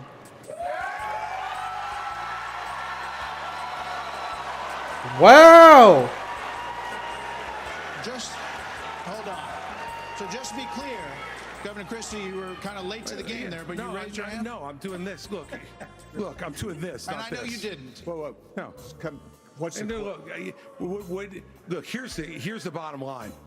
Someone's got to stop normalizing this conduct. Okay? Now, and 50-50 now whether or not whether or not you believe that the criminal charges are right or wrong, the conduct is beneath the office of President of the United States. This is too soft. And you can go harder, Chris. And, you know, this is the great thing about this country. Booing is allowed, but it doesn't change the truth. It doesn't change the truth. Mr. Ramaswamy, you raised your hand supporting. I'd like to get in and respond. Let's just speak the truth, okay? President Trump, I believe, was the best president of the 21st century. It's a fact. And Christian, honest to God, your claim that Donald Trump is motivated by vengeance and grievance would be a lot more credible if your entire campaign were not based on vengeance and grievance against one man. And if people at home want to see a bunch of people blindly bashing Donald Trump without an iota of vision for this country, they could just change the channel to MSNBC right now. But I'm not running for president of MSNBC. Oh, dude, I'm actually going to uncheck. You know what that is? He stole that from DeSantis. That was in DeSantis's memo to say that he's not someone who's like pushing for an MSNBC show. How cheap is that, dude? You can't even come up with your own talking points. I am running for president of the United States. We're skating on thin ice, and we cannot set a precedent where the party in power uses police force to indict its political opponents. It is wrong. We have to end the weaponization of... Dude, do I actually have to go over this? I feel like people that are watching the Republican primary debate actually might need someone to explain to them what the charges are. I feel like that might be necessary. Part of me wants to, because this guy's actually an idiot. If he thinks it's just a weaponization of the police force to go against someone's political opponent. I mean, this man literally had confidential documents marked confidential that he didn't pardon, that he said he didn't pardon, that he showed to people that did not have access to show them, including attacking foreign countries, like battle plans drawn up for him by the Department of Defense. This is somebody who had confidential documents, said he didn't have them, got somebody to sign off on the fact he didn't have them, and then when he got raided, said on social media he still didn't have them, and that they were planted. Like, how many different ways does this have to go before you realize that he just committed crimes, bro? Like, he literally just committed crimes. It's the same thing with the issues with the January 6th insurrection. It's like, okay, you know, it's difficult for you to actually prosecute him on that, but you know what actually makes sense? The fake elector scheme where he sent people to Washington to try to sneak in fake electors. The whole point was that they were like, hey, you put in these votes, but it's only in case, you know, the fraud that I've talked about becomes real. And then that isn't what happened at all. And they just tried to put the votes through forward. And the people involved didn't even know that was what was going on. Much less the Georgia phone call. I mean, they have proof of this. They left a paper trail, which they explicitly said what they were doing was illegal, and they need to not leave a paper trail because they were breaking the law. I mean, this guy is a cuck. There's no two ways about it. He wants to be vice president. Justice in this country. 30 seconds covered in seconds. Look, you know, let me tell you I'm sorry. 30 seconds covered. You make me laugh because you sit here in an answer. You sit here in an answer right. He's like, hey, I'm retarded. Hey, yeah. You sit here in an answer. Go ahead, Governor Christie. Hold on, Governor Christie. Hold on. Well, so listen. The more time we spend doing this, the less time they can talk about issues you want to talk about. So let's just get through this section. Governor Christie. You sit here talking about how you want to stand up for the rule of law. Yes. And law and order. And the fact is that it can't be selective. In your book, you had much different things to say about Donald Trump than you're saying here tonight. That's not true. Well, it is very true. That is not It's true. very true. I read it, Because and I there's know. a difference Look, between bad behavior and illegal behavior, Chris. And you as a prosecutor should know better. Yeah, you know what? I know a lot better. It was explicitly illegal. He said what he was doing was illegal. The people that worked for him acknowledged it was illegal, said it was illegal, and then did the illegal activities. He broke the law, bro. There's no two ways about it. Difference between bad behavior. And I know a lot better than you do. You've never done it like you've never done anything to try to advance the interests of this government except to put yourself forward as a candidate tonight. And here's the thing. We've stood up for law and order. I did it as U.S. attorney. I did it as governor. And I am not going to bow to anyone when we have a president of the United States who disrespects the Constitution. He said, he did say this. He said, yeah, he's virtue signaling again. How lame. Martha, it's important to say that the president said, Donald Trump said, it's okay to suspend the Constitution. Literally what he Now, said. the oath you take is to preserve, protect, and defend, not suspend. I will always stand up for our Constitution, regardless of the political pressure. We have another question for you. We're going to get everyone in on this issue, but I have another question. Hold on, you will. All right, so Would actually really like President to know what Trump's Mike Pence former has to vice say. president is on this stage tonight. He has faced hecklers on the campaign trail over his actions on January the Yeah, he also had death threats for him on January 6th. On that day, the vice president moved forward with the certification of the election. So do you believe that Mike Pence did the right thing, Senator Scott? Do you believe he did the right thing? My God. Absolutely. He did the right thing. Number one. Number two,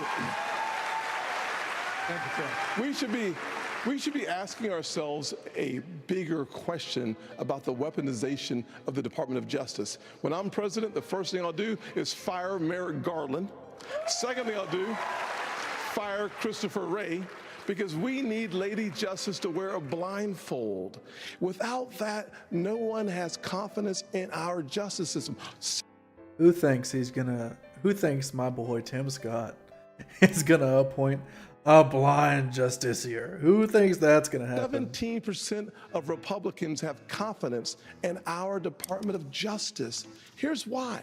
We keep seeing not only the weaponization of the Department of Justice against political opponents, but also against parents who show up at school board meetings.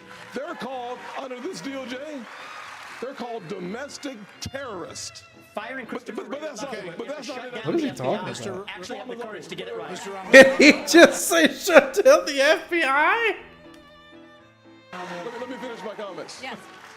Not only that. Gotta get rid of the In fellow addition to investigation, that, bro. we see the SWAT team show up at pro-life activist homes with guns drawn because this DOJ uses their power, uses their authority, not just against political opponents, but against conservatives and conservative causes. It is time for a change in America, and I will bring that I would just like to say I have no idea what this motherfucker's talking about. change to the greatest nation on God's green earth. We have an important But Governor question still DeSantis, to do you answer. believe that Mike Pence did the right thing on January 6th? So here's what we need to do. We need to end the weaponization of these federal agents. What is the weaponization? What evidence do you have to omit Donald Trump from his crimes? I'm curious. Please present it now. But I will do that. That's not the question. I know, but here's the thing. This I know. election is not about January 6th of 2021. It's about January 20th of 2025 when the Disagree heavily with Trump being the front runner. I think it's more important than ever to acknowledge the crimes that he committed, or at least the insurrection he incited. next Well, president I don't know, is going but to take office. that's kinda dumb. I know what the Democrats would like to do. They want to talk about all these other issues, but we've got to focus on All your these future. other We've got to issues. focus on reversing the decline of our country. I learned in the military, I was assigned with U.S. Navy SEALs in Iraq, that you focus on the mission above all else. You can't get distracted. So Republicans, can't be distracted by we've gotta look crimes. forward, and we've got to make sure that we're bringing the message that can win in November 2024. Vice President Pence. Oh, I forgot to weave music in. The United States is to support and defend the Constitution of the United States. I think the American people deserve to know whether everyone on this stage agrees that I kept my oath to the Constitution that day. There's no more important duty. So answer the question. I've answered this before. So yes. Why are we? Mike did his duty. I got no beef with him, but here's the thing: is this what we're going to be focusing on I'm relieved. going forward? The rehashing of this? I'll tell you, Governor the DeSantis, Democrats would love that, and they will win if we let them get away with it. is more important than ever, considering this is the first time the peaceful transfer of power has been contested. This time, we're going to run him ragged around this country, and we're going to hold him accountable. Let me just say, Governor DeSantis, we spent an hour talking about policy. Former President Trump is beating you by 30, 40. That's hilarious that he thinks that. I'm a big fan of him thinking that. Points in many polls. So it is a factor in the GOP primary. Governor Hutchinson, you did not raise your hand. I did not raise my hand because there's an important issue we as a party have to face. And over a year ago, I said that Donald Trump was morally disqualified from being president again as a result of what happened on January 6th. More people are understanding the importance of that, including conservative legal scholars who says he may be disqualified under the 14th Amendment from being president again as a result of the insurrection. This is something that could disqualify Oh, he said the insurrection. They're going to hate that. him under our rules and under the Constitution. And so, obviously, I'm not going to support somebody who's been convicted of a serious felony or who is disqualified under our Constitution, and that's consistent with RNC rules, and I hope everybody would agree with me. Interesting. Martha, can I answer the question? Can I get in on this? Okay, I'd like to answer. I've already been in on it, Vice President Pence. All right, I'd like to answer the question you asked and not give a pre-canned speech. Mike Pence stood for the Constitution, and he deserves not grudging credit. He deserves our thanks as Americans for putting his oath of office and the Constitution of the United States before personal, political, and unfair pressure. And the argument that we need to have in this party before we can move on to the issues that Ron talked about is we have to dispense with the person who said that we need to suspend the Constitution to put forward his political career. Mike Pence said no, and he deserves credit for it. Okay. Could have pardoned much larger. We haven't heard from you on this. Do you agree? Do you agree that Vice President Pence did the right thing that day or not? This is by far the thing that Chris Christie is going to get the most work for. Because it is ridiculous that the going theory for the Republican Party is that he's just like, no, bro, that's just the people speaking, dude. He didn't incite an insurrection. They broke in, they had pipe bombs, they had zip ties, they were looking for people specifically, they had a guillotine outside, shouting, hang Mike Pence. It's just people talking, bro. What are you talking about? You're being weird. I do You're think being so that weird Vice right President Pence did the right thing, and I do think that we need to give him credit for that. But what I will also tell you is, look, I mean, when it comes to whether President Trump should serve or not, I trust the American people. Let them vote. Let them decide. But what they will tell you is that it is time for a new generational conservative leader. We have to look at the fact that 3/4 of Americans don't want a rematch between Trump and Biden. And we have to face the fact that Trump is the most disliked politician in America. We can't win a general election that way. Governor Burgum? Why have I been discounting Nikki Haley this whole time? Nikki Haley's actually the only person who's actually trying to win this election, I think. I think everybody else is playing second fiddle to Trump. This bitch is actually giving it a shot, bro. Look at her. Governor Burgum? It's Governor Burgum opportunity. Happy to answer the question. Mike Pence did the right thing on January 6th. But I would say you started. He's the only person who's even half normal around here. He's like, yes, you did the right thing. I was like, thank you. Top of this hour saying we're going to talk about China, Ukraine, education. We are. China is the number one threat to our country. And every minute that these 8 candidates spend talking about the past instead about the future is time that is just you know who loves it? Biden loves it, but China loves it when we're talking about the past. Okay, as promised, we were going to spend a few questions on it, let people say what they wanted to say, and now, indeed, we are moving on to the subject. My girl's the U.S. ego has got committed attested. nearly 77. Can I speak on this issue? I was You kind of did involved. you answered on this. You did say answer. something. Yeah. We thought you were done, but you No, I please. wasn't done. Well, Mike, why don't you say this? Join me in making a commitment that on day one you would pardon Donald Trump. I'm the only candidate on the stage who had the courage to actually say it. Oh my god. Oh my god, that's so ridiculous, man. You're going to pardon Donald Trump? You're not even, like, what are you fucking talking about? Now, the good thing is the indictment he's about to be turned in for in Georgia tomorrow is actually, I can't remember the stipulations of it, but there's no way for a federal pardon to go into effect. I actually heard that the governor can't even pardon him. It is a state level crime and he's got to face it one way or another. But that's ridiculous. That's the most cucked out shit I've ever heard in my life. This guy's batting for VP. No two ways about it. That is how we move our nation forward. This is how we sweep crimes under the rug. God, it's so fucking lame, bro. That's exactly right. Will be convicted of these crimes. You should be able to make a commitment. The same justice system that was this corrupt. Here's the difference between you and me. Yeah, I'm not a professional politician. That's the difference. Who can answer a question? I've actually given pardons when I was governor of the state of Indiana. It usually follows a finding of guilt and contrition by the individual that's been convicted. So, look, if I'm president of the United States, we'll give fair consideration to any pardon request. But if I may. Oh, this is more on-the-job training shit. It's like you don't even know what a pardon is, dude. January 2021. It's about January 20th, 2017. I put my left hand on Ronald Reagan's Bible. I raised my right hand. And I took an oath to support and defend the Constitution of the United States. He wanted and it to ended spend with a time prayer, on this. so help me God. Look at this goofball. It was a promise that I made to the American people, but I also made it to my Heavenly Father. Every day for 4 years, I sought to keep that oath. And everyone on this stage needs to make it clear whether or not they'll do the same if they earn this job and the confidence of the American people. Now, look, I've made it clear. I had hoped that the issues surrounding the 2020 election and the controversies around January 6th had not come to this, had not come to criminal proceedings. I would rather they had been resolved by the American people and the American people alone. But no one's above the law. What does that mean? What does that mean? You just don't want him to get tried for crimes, bro? He was like, yeah, I would have hated for him to get prosecuted. I think they just should have voted for him. Listen, you commit crimes, run for president, bro. What are you talking about?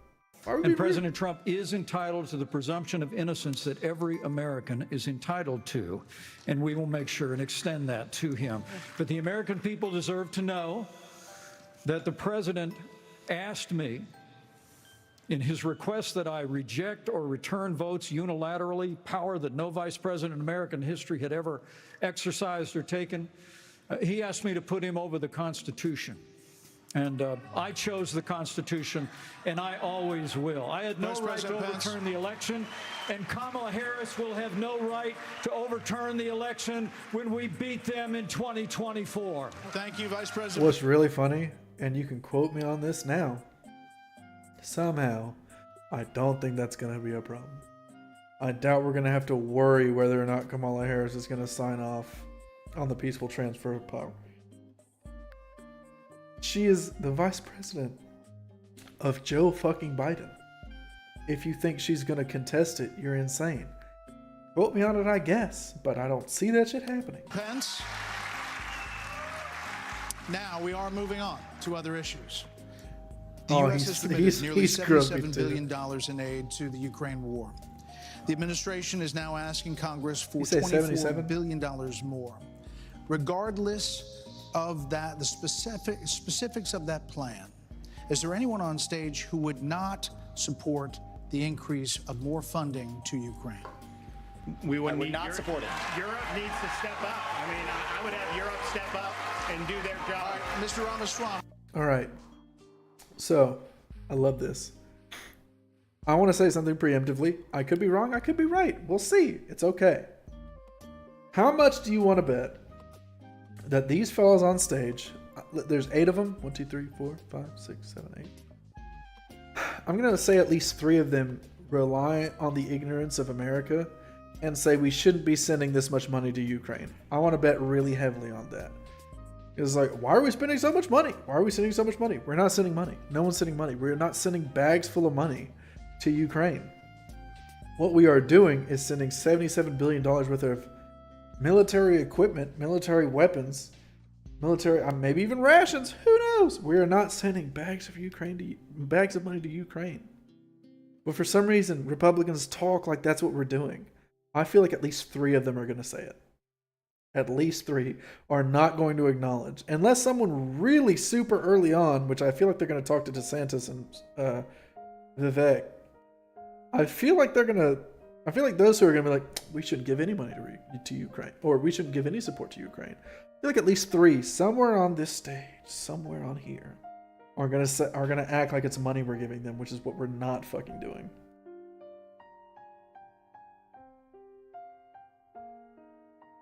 Allow me to use the bathroom briefly before I pass away. Whoops. Here we go. I'll be right back.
All right, back to it.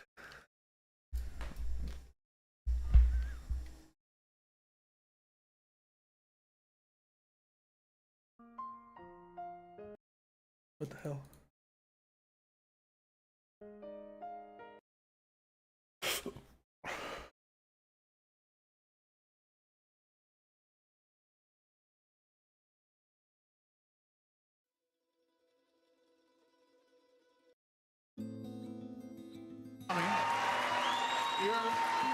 But you're saying you would not too, Governor DeSantis? I will have Europe pull their weight. Right now, they're not doing that. Would not support and I think we need more to do. funds? And I think our support Look at that hand. on them doing it, and I would have support in China to be able to take China and do what we need to do with China. Mr. Ramaswamy, you What did he say? Did he say anything? What did you say? would not support an increase of funding to Ukraine. I would not. And I think that this is disastrous, that we are protecting against an invasion across somebody else's border when we should use those same military resources to prevent across the invasion of our own southern border here in the United States. Would you describe Mexico as a world power that we are under threat against? If you would, you're an idiot. That's ridiculous. There's no two ways about it, dude. I don't know what to tell you. Of America. We are driving Russia further into China's hands. The Russia-China alliance is the single greatest threat we face. What does Russia provide China?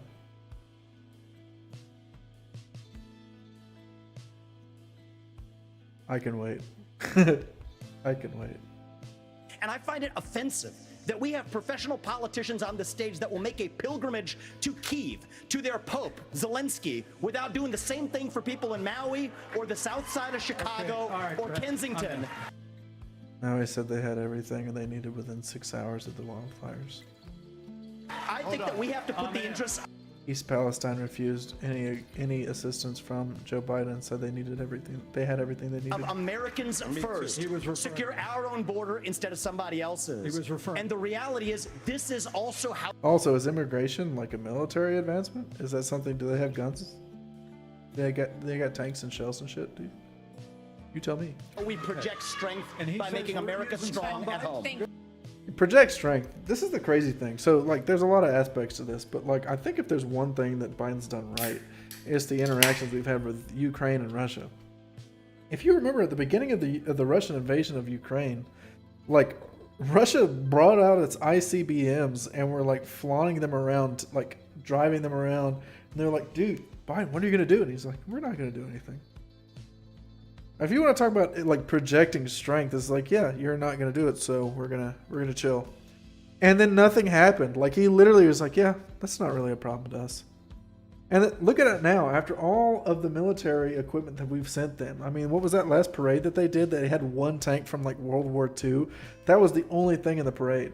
I mean, we've decimated Russian equipment, Russian units, everything. I mean, civilians even from the people that they've drafted. It's not even a question, and it hasn't even been that difficult because the USA has so many reserves. That it's like, yeah, I mean, fucking send them some M1 Abrams, bro. It's cool. They'll take care of it. Like this. I mean, it's a proxy war. There's no two ways about it. I mean, whether or not you want to argue the ethics of a proxy war is up to you. But there's no two ways about it that we have essentially kneecapped one of the major world threats against the United States by just giving people presents. Like it's literally that simple. All right, we heard the names. Governor Christie first. All right, look. I did go to Ukraine, and I went to Ukraine because I wanted to see for myself what Vladimir Putin's army was doing to the free Ukrainian people. And let me tell you, I want you all to look around this arena tonight and imagine that every one of these seats was filled.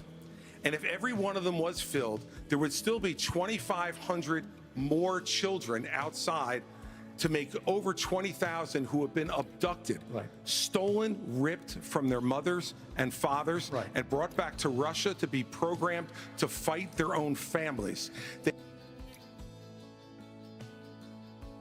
Whoa. That was actually a pretty vivid description. That made me remember that the front runner, right? Donald J. Trump, his idea for the Russia-Ukraine conflict is that he's like, I would have it settled in 24 hours. And that's really funny because if you listen to him, what is his plan if it doesn't get resolved in 24 hours? He's like, I would send Ukraine so much support. I would give them so many things, more things than anyone's ever given them. I would give them so many things. And you would never see anyone else give them so many things. They would be crushed. Russia would be crushed. They would be destroyed. So it is actually funny that they're talking about, why are we giving so much support to Ukraine? And meanwhile, Trump's idea is if they don't give up in 24 hours, he's going to do what Biden's done, but like times multiples of the support we've given them. So anytime someone brings up the Ukraine thing, don't listen to them. Which, if we're talking about Trump, his big thing was I would end it in 24 hours. But remember what he said at the beginning. He said Putin was a genius for using the blood and soil arguments for invading Ukraine, saying that these are our people, they're part of our nationality, they speak our language, they're our people, we have to reclaim them. But obviously he's going for the whole country. He also said that we should paint our planes in like Chinese colors and make them look like they're Chinese and attack Russia so that Russia and China will attack each other. And then his final plan, his big strategy is either get it resolved in 24 hours or give them way more support than they're already giving. And then go off of that until Russia submits. I would just like to point that out. They have gouged out people's eyes, cut off their ears, and... Oh, yeah. What was it? I can't remember the town. It started with a B. But they just had, like, tons of people just hands bound behind their back, executed in the back of the head style. Shot people in the back of the head, men, there you go. And then gone into those homes and raped the daughters and the wives who were left as widows and orphans. The Wagner Group does apparently, from what I've heard, love rapes. This is the Vladimir Putin. This is the Vladimir Putin who Donald Trump called brilliant and a genius. Yep. If we don't stand he said up those against exact this things. type of autocratic killing in the world, we will be next. Launched in a nuclear war, but what did Joe Biden say for that? You were mentioned. Governor Haley, we'll come back. Vice President Pence was mentioned. You get 30 seconds. Yeah, well, let me be clear. Anybody that thinks that we can't solve the problems here in the United States and be the leader of the free world has a pretty small view of the greatest nation on earth. That is incorrect. We can do both, Vivek. We've done both.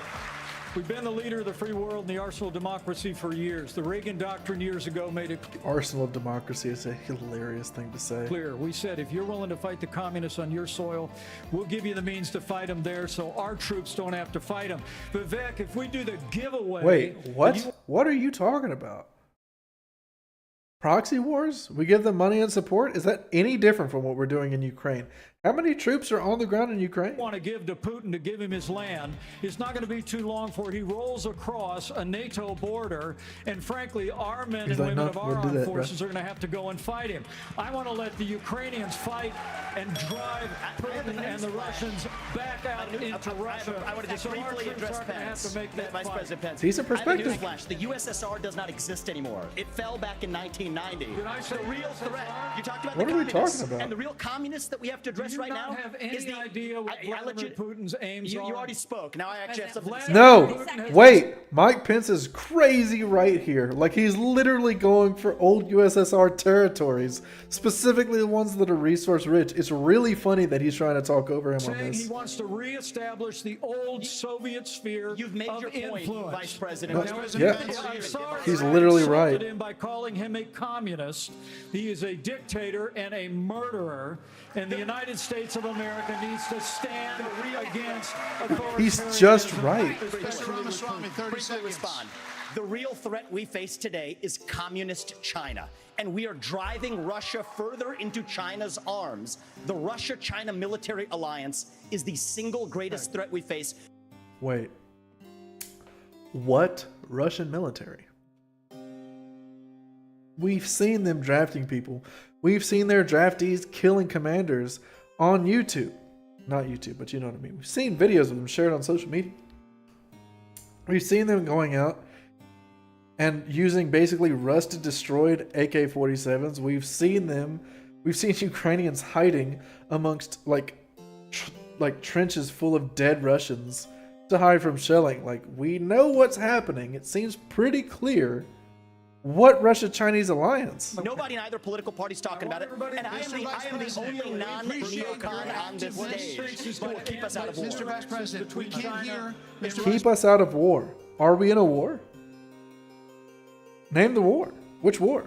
Please point out the war. I would love it if you pointed it out. Is to give Russia everything they've got. Mr. Vice President. Give them a promise that Ukraine will never be in NATO, and then somehow Mr. Vice President. China will not think about taking Taiwan. We achieve peace through strength. Mr. Vice and President. America needs to stand for freedom. Okay, here we go. I think we need to reestablish some ground rules When here, we folks. hear this bell, Yes. Maybe that a little bit more means your time's Pardue. done. For this So, motherfucker Mr. is Vice saying President, that we should appreciate just your give in to aggressiveness Russia here. and a little 30 tag. seconds is 30 seconds. Mr. Ramaswamy, you were For Mike mentioned. You Pence. get 30 seconds. So the reality is that today, Ukraine is not a priority for the United States of America. How? How? We just had a news story come out that the Russian ruble is like literally less than a penny in the United States. I've already talked about the decimation of Russia's military forces. Like, how was Ukraine's involvement in the war against Russia not relevant? There are drones striking Russian targets, which I don't agree with, but like that's how much it's been swayed. There are drones striking like Russian targets in Russia. How is this not key for America's geopolitical interests? And I think that the same people who took us into the Iraq War, the same people who took us into the Vietnam War, you cannot start another no-win war. And I do not want to get to the point where we're sending our military resources abroad when we could be better using them here at home to protect our own borders. So your only idea for using, which I don't know what you think. I don't know if you think we're going to send tanks to Maui. I don't know if you think we're going to send AK-47s to the border, which you would probably enjoy. Like, what support do you think is going to Ukraine that could be better served here? Protect the homeland. All right. That will be my top That's priority. he's the first one at least. Then the 30 seconds in the rebut. So I do want to get to some He's other the number people one at because least. He's the everybody, first one who acts like we it's just respect money everybody's we're time here. spending. So, And it's not Governor equipment Haley, we're sending. You did not raise your hand, meaning that you would support more funding for the Ukraine war. You have said of Governor DeSantis that you didn't appreciate it when he initially called it a territorial dispute. Why? First of all, the American president needs to have moral clarity. They need to know the difference between right and wrong. They need to know the difference between good and evil. Right. When you look at the situation with Russia and Ukraine, here you have a pro-American country that was invaded by a thug. So when you want to talk about what has been given to Ukraine, less than 3.5% of our defense budget has been given to Ukraine. Holy if you shit. look at the percentages per GDP, 11 of the European countries have given more than the U.S. But what's really important is go back to when China and Russia held hands, shook hands before the Olympics, and named themselves unlimited partners. A win for Russia is a win for China. We have to know that. Ukraine is the first line of defense for us. And the problem that Vivek doesn't understand is he wants to hand Ukraine to Russia. He wants to let China eat Taiwan. He wants to go and stop funding Israel. You don't do that to friends. What you do instead is you have the backs of your friends. Ukraine is the front line of defense. Putin has said if once Russia takes Ukraine, Poland and the Baltics are next. That's a world war. We're trying to prevent war. Look at what Putin did today. He killed Prigozhin. When Literally I was at today. the UN, the Russian ambassador suddenly died. This guy is a murderer, and you are choosing a murderer over a pro-American country. Oh my God. If you have a brain, you've got to be back in Nikki Haley right now. This is a great debate for her. You know, Nikki, I wish you well in your future career on the boards of Lockheed and Raytheon. You know, I'm not on but the fact of the matter, Oh, that's so cheap. That's so cheap because he's like, oh, you're just backing up the military, like the fucking military-industrial complex. Who benefits from your decision, Rami? Who benefits from your decision? Who benefits from your decision? But you've been pushing this lie. You've been pushing this lie all week, Nikki. You want to go and defund Israel? You want to okay, let me address that. I'm glad you brought that up. I'm going to address each of those right now. This is the false lie. He's trying so hard to smile. It's so cope. So the reality is, America less safe. You have no foreign policy experience, and it shows. And you know what? It shows. Oh my God, Chag! Is this Chag or Pogi? I don't know. So our relationship with Israel will never be stronger than by the end of my first term. But it's not a client relationship. It is a friendship. And you Oh, dude, his ego is fractured, dude. He's fucking mad as shit because he talked through all that cheering for Nikki Haley. He's like, no, fuck her, kill her. Someone come up here and stab her in the heart. She's got to die. She's got to die through her fucking aortas. 2 feet. So I will lead Abraham Accords 2.0. I will partner with Israel to make sure Iran never is nuclear armed. But you know what I love about Israel? And I've been there probably in the last 10 years more than most people on this stage. You know what I love about them? I love their border policies. I love their tough on crime policies. I love that they have a national identity. They take killing Palestinians as mowing the grass. It's landscaping for them. I love that he's doubling down on this because he's mad. And an Iron Dome to protect their homeland. And so, yes, I want to learn from the friends that we're supporting. And what puzzles me is, I want to learn from those and apply those to protect our homeland, Nikki. Israel that is the needs answer. America. America needs Israel. Okay, Governor DeSantis, you were mentioned in the territorial dispute. Not only... no, it's not a territorial dispute President either. of the United States, your first obligation is to defend our country and its people. And that means you're sending all this throwing money, out but international. you're not doing what we need Oh, to number do two! to secure our own border. Number two. He's number two. He's the second person on stage that acts like we're just sending money to them, and we're not.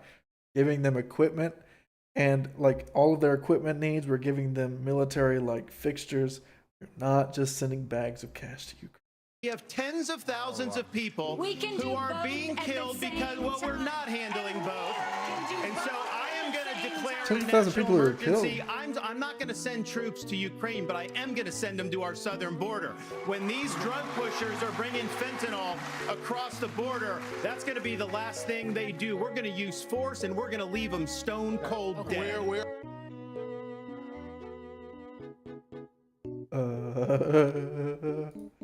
You're just gonna kill him, dog?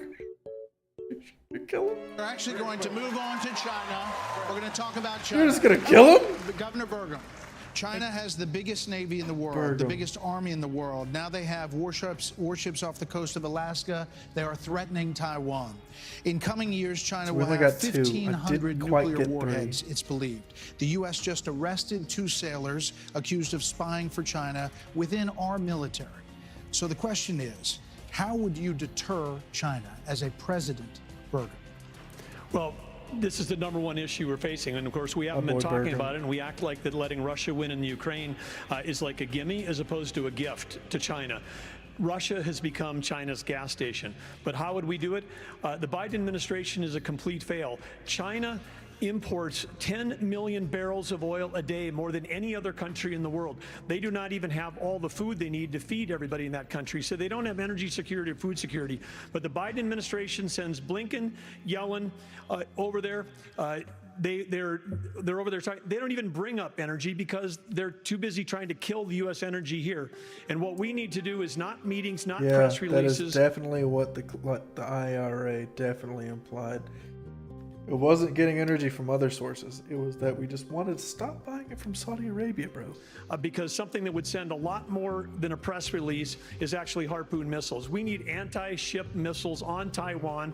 The way that you have a war never start, which is the goal, the way you have peace through strength, is that you actually have strength. You actually have deterrence. And what we have in what we've got going on in Ukraine is an example of when deterrence fail. What is an example there of Biden's disastrous withdrawal from Afghanistan, the fact that he greenlighted Putin moving into Ukraine, and then now they see weakness, and when they see weakness, they make a move. And we have to make sure. Sorry, I really have to cut in for that, though, right? Like, he's like, oh, you know, he displayed weakness in Ukraine, so Putin moved in. How did that work? Has Biden perhaps played a role in his contributions to Ukraine that might have perhaps pushed them back with the Javelin missiles, the M1 Abrams? Like, I don't know if it was M1 Abrams, but he sent tanks over. The airplanes, all that shit like that. Like, are we really saying that he hasn't had any contributions whatsoever? You can say disastrous removal from Afghanistan, but I don't think anyone in America is going to agree that we should have stayed. I think everybody wanted him out, and we've had 2 or 3 presidents since then saying we were going to get out, and it wasn't until Joe Biden that we did. As far as Taiwan goes, you want to say, well, we need the military to dissuade them. The real thing that's dissuading them is Taiwan's capacity for creating superconductors. Taiwan makes superconductors. That's what they're there for. Now, if we were playing video games, they would have superconductors stat max, bro. Like, that's what's keeping them from getting invaded, is their economic viability through superconductors. If they attacked them and destroyed that, then it wouldn't even matter to control Taiwan. And that's the exact same reason that Russia's invading Ukraine, is that Ukraine is natural resource rich. And maybe they'll destroy that. But, they attacked the dam, or at least it's assumed they attacked the dam, destroyed that to upheave, the next probably century of Ukrainian development. But to say that Biden hasn't contributed in one way or another, or the fact that we're just sitting there waiting with our dicks in our hands in the meantime, it's kind of ridiculous. It's not really that strong, and we have to be strong both in Ukraine, and we can solve the southern border. Absolutely, we can do that, because guess what? There's only 19,855 authorized people for the Border Patrol, but they're not all staff because the Biden administration doesn't enforce law enforcement. But Biden administration wanted to put 87,000 people in the IRS as opposed to giving the money in this we need to our own Border Patrol. Okay. All right, so I said the IRS, so I don't think he gets to be number 3 for talking about acting like Ukraine is just getting bags of money. But it is ridiculous to act as though the IRS and the southern border are somehow connected. If his plan is to fund his legislation and moves through the executive office through tax money, it would make sense that he kind of doubled down on the IRS to be able to audit and make sure that millionaires and billionaires or etc. are actually reporting their finances. Those two things are two completely separate things. And I'd be willing to bet, because this is true for the past probably decade, is that on the end of Biden's term, I bet he's deported more people than Trump did. Senator Scott, on China, that same question. And I speak about China. Let's fire the 87,000 IRS agents and hire or double the number of Border Patrol agents. I just left Yuma, Arizona. Yeah, I about don't 2 like. weeks ago. I hate it when these billionaires get audited. I really want to make sure that no people of ethnic minorities make it into the country. That shit would be lame. The most pressing need of the American people from a national security standpoint is our southern border. It has led to the death of 70,000. Most pressing need in a national security endeavor is the southern border. 1,000 Americans because of fentanyl, plus 6 million illegal crossings since President Biden has taken office, and 200 people on our national security watch list have been caught at our border. How many have not been caught at our southern border? If we just spend $10 billion, we could finish the wall. For $5 billion more, we could have the military-grade technology to surveil our southern border to stop the flow of fentanyl and save 70,000 Americans a year. That should be the priority of this government. And as the next president of the United States, I will make that border wall complete. There are many more questions on China. I do want to ask about. I want to say I couldn't agree more.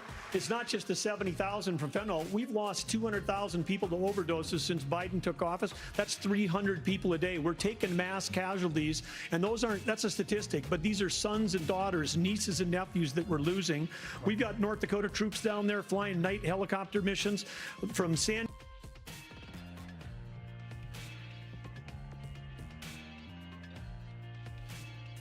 I don't know how relevant this is actually.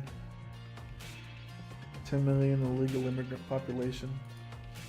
I don't know how reasonable it is to assume that he's telling the truth with 6 million illegal immigrants. San Diego to the Gulf Coast, trying to stop these transnational criminal organizations. They've got better funding on their side than we've got on our side. Speaking of which, Governor Hutchinson, that's ridiculous. Which images from earlier this month, Governor Hutchinson, with Mexico, Vice President Pence, images from earlier this month. Vice President Pence, it really doesn't help. I'm asking a question. Earlier this month, images showed suspected cartel members crossing into Texas with rifles. Do you consider this an invasion? Would you authorize lethal force along that border? Oh my God. This is the thing. Like, this is like, we literally see images coming from the southern border of like flotation devices and rivers and shit like that have saw blades within them. And they're like, this is an invasion. Why are we spending, like, do you see them kind of leading the question where it's like, there's an invasion in Ukraine? Well, what about our invasion at the southern border with people with guns? And it's like, are we really trying to equate this? The answer for morons is yes. There would be lethal force used by the Border Patrol, law enforcement as needed to protect the border. Absolutely. When you look at the military has to be used for intelligence gathering purposes. This is not unusual. Whenever I was in the Bush administration, we went down there and met with President Vicente Fox of Mexico and asked his help in going after the cartels. And he looked at me and said, they're a problem to us as well. And so we joined together and we took down the Ariana Felix brothers leading the Tijuana cartel. And that made a difference. Ramon was shot and killed and Ben Amin was captured. Cooperation makes a difference. We cannot be successful going against the cartel unless we bring in Mexico as a partner. We have to use economic pressure to accomplish that. President Obrador has not been helpful, and we have to use economic pressure that this administration is not using. The rule of law has to matter on both sides of it. Okay. This is critical. I've done it. We know what needs to be done. The military has to be limited in its use. When after 9/11, we had the global war on terror, and guess what? We protected the border at the same time. You can do both. Okay, let's go to Governor DeSantis.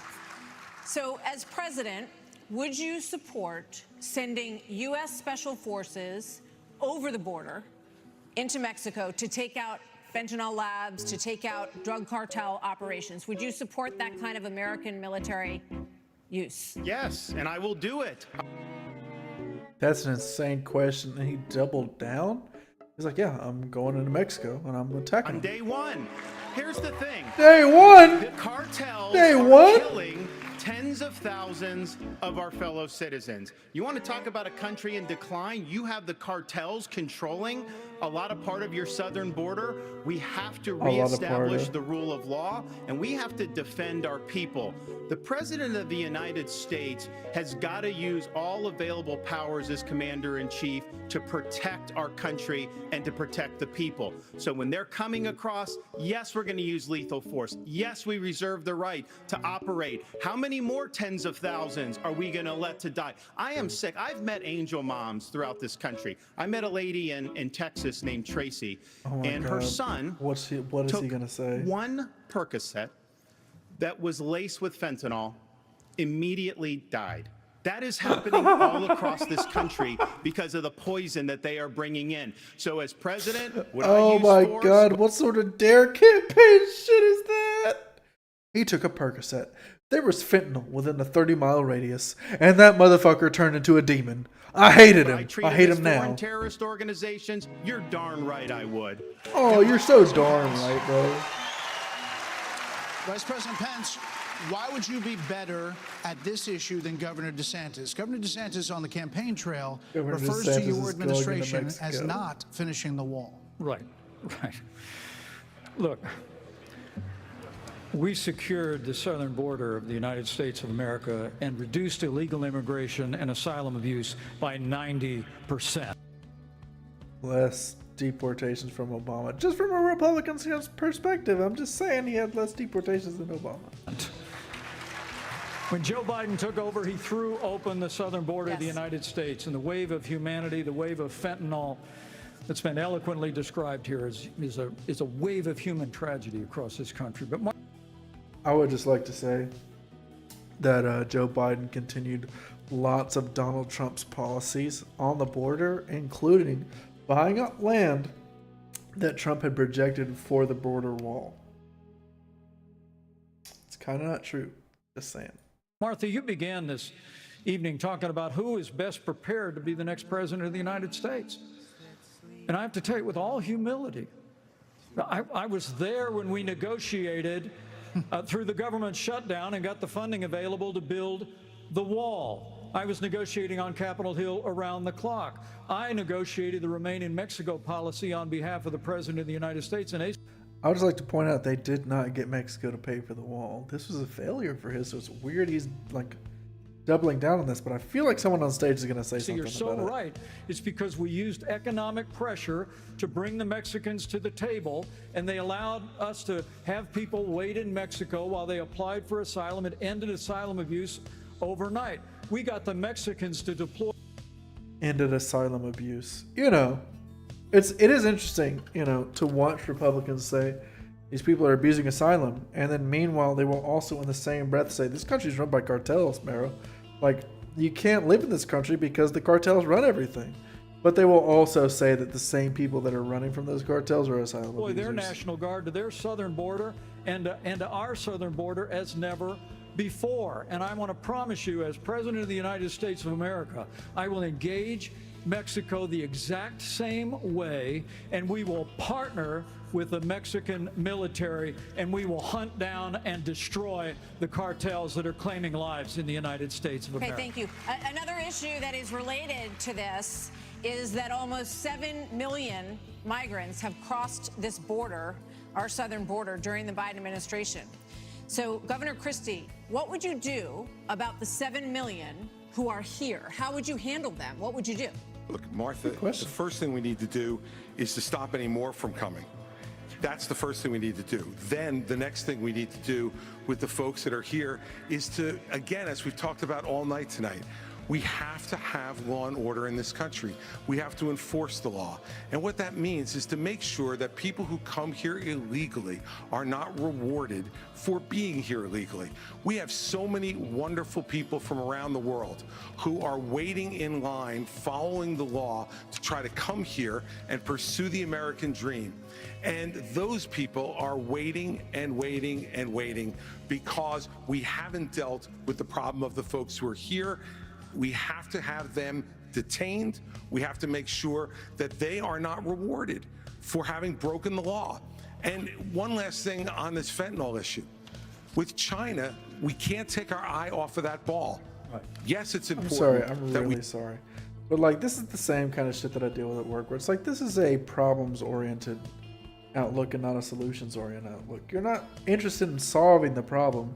You're interested in identifying the problem, but the entire country knows what the problem is. We know there's a problem. The answer is how to solve the problem. And like, if we're gonna sit here and act like, oh, well, these people, they broke the law, bro. They're criminals. They break the law. They do criminality.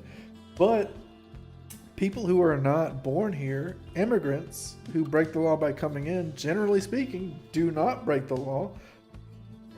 Beyond that point, it's just a fact. It's difficult, but it's the truth. So, the issue is the system, not the people, something that we learned greatly from the Tales of Arise streams that I've been doing. So the issue is the system doesn't work for the people, then we need to adjust the system to help the people. It doesn't make sense for us to prosecute people that have been here for who knows how many years. I could say 6 months, I could say 10 years. If we want to deport those people, like, what are we talking about? Like, the people have been law-abiding citizens for this whole time. They're protected by their law-abiding status. The only reason you don't know about them is if anything comes up otherwise in a non-legal sense. It doesn't make sense for us to dogpile these people. We secure the border. Very important, as I just said. But China if they're law-abiding is sending citizens, these then why are we chemicals doubling down on them like this? Much to less these their drug children. cartels for them to create the fentanyl that is killing hundreds of thousands of our citizens. The Chinese vaccinated are engaging in an act of war against us, killing our citizens. We better make that priority one in our conversations with China and to try to straighten that relationship out, because if we don't, we're going to lose more and more of our citizens. I just want to clarify, would you send those people back? Of course. You'd have to. We have a lot of issues that Americans care about. Next up, we're going to talk about the crisis in education, as millions of American children are not proficient in reading or math after this. We've got to use the bathroom, please. Like, hey! It's because of TikTok that I had to go out and get a website. Oh my God. Favorite. I'm gonna go ahead and mute this right here so that I can be back soon.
It's kind of weird I wouldn't be back in time. But I were.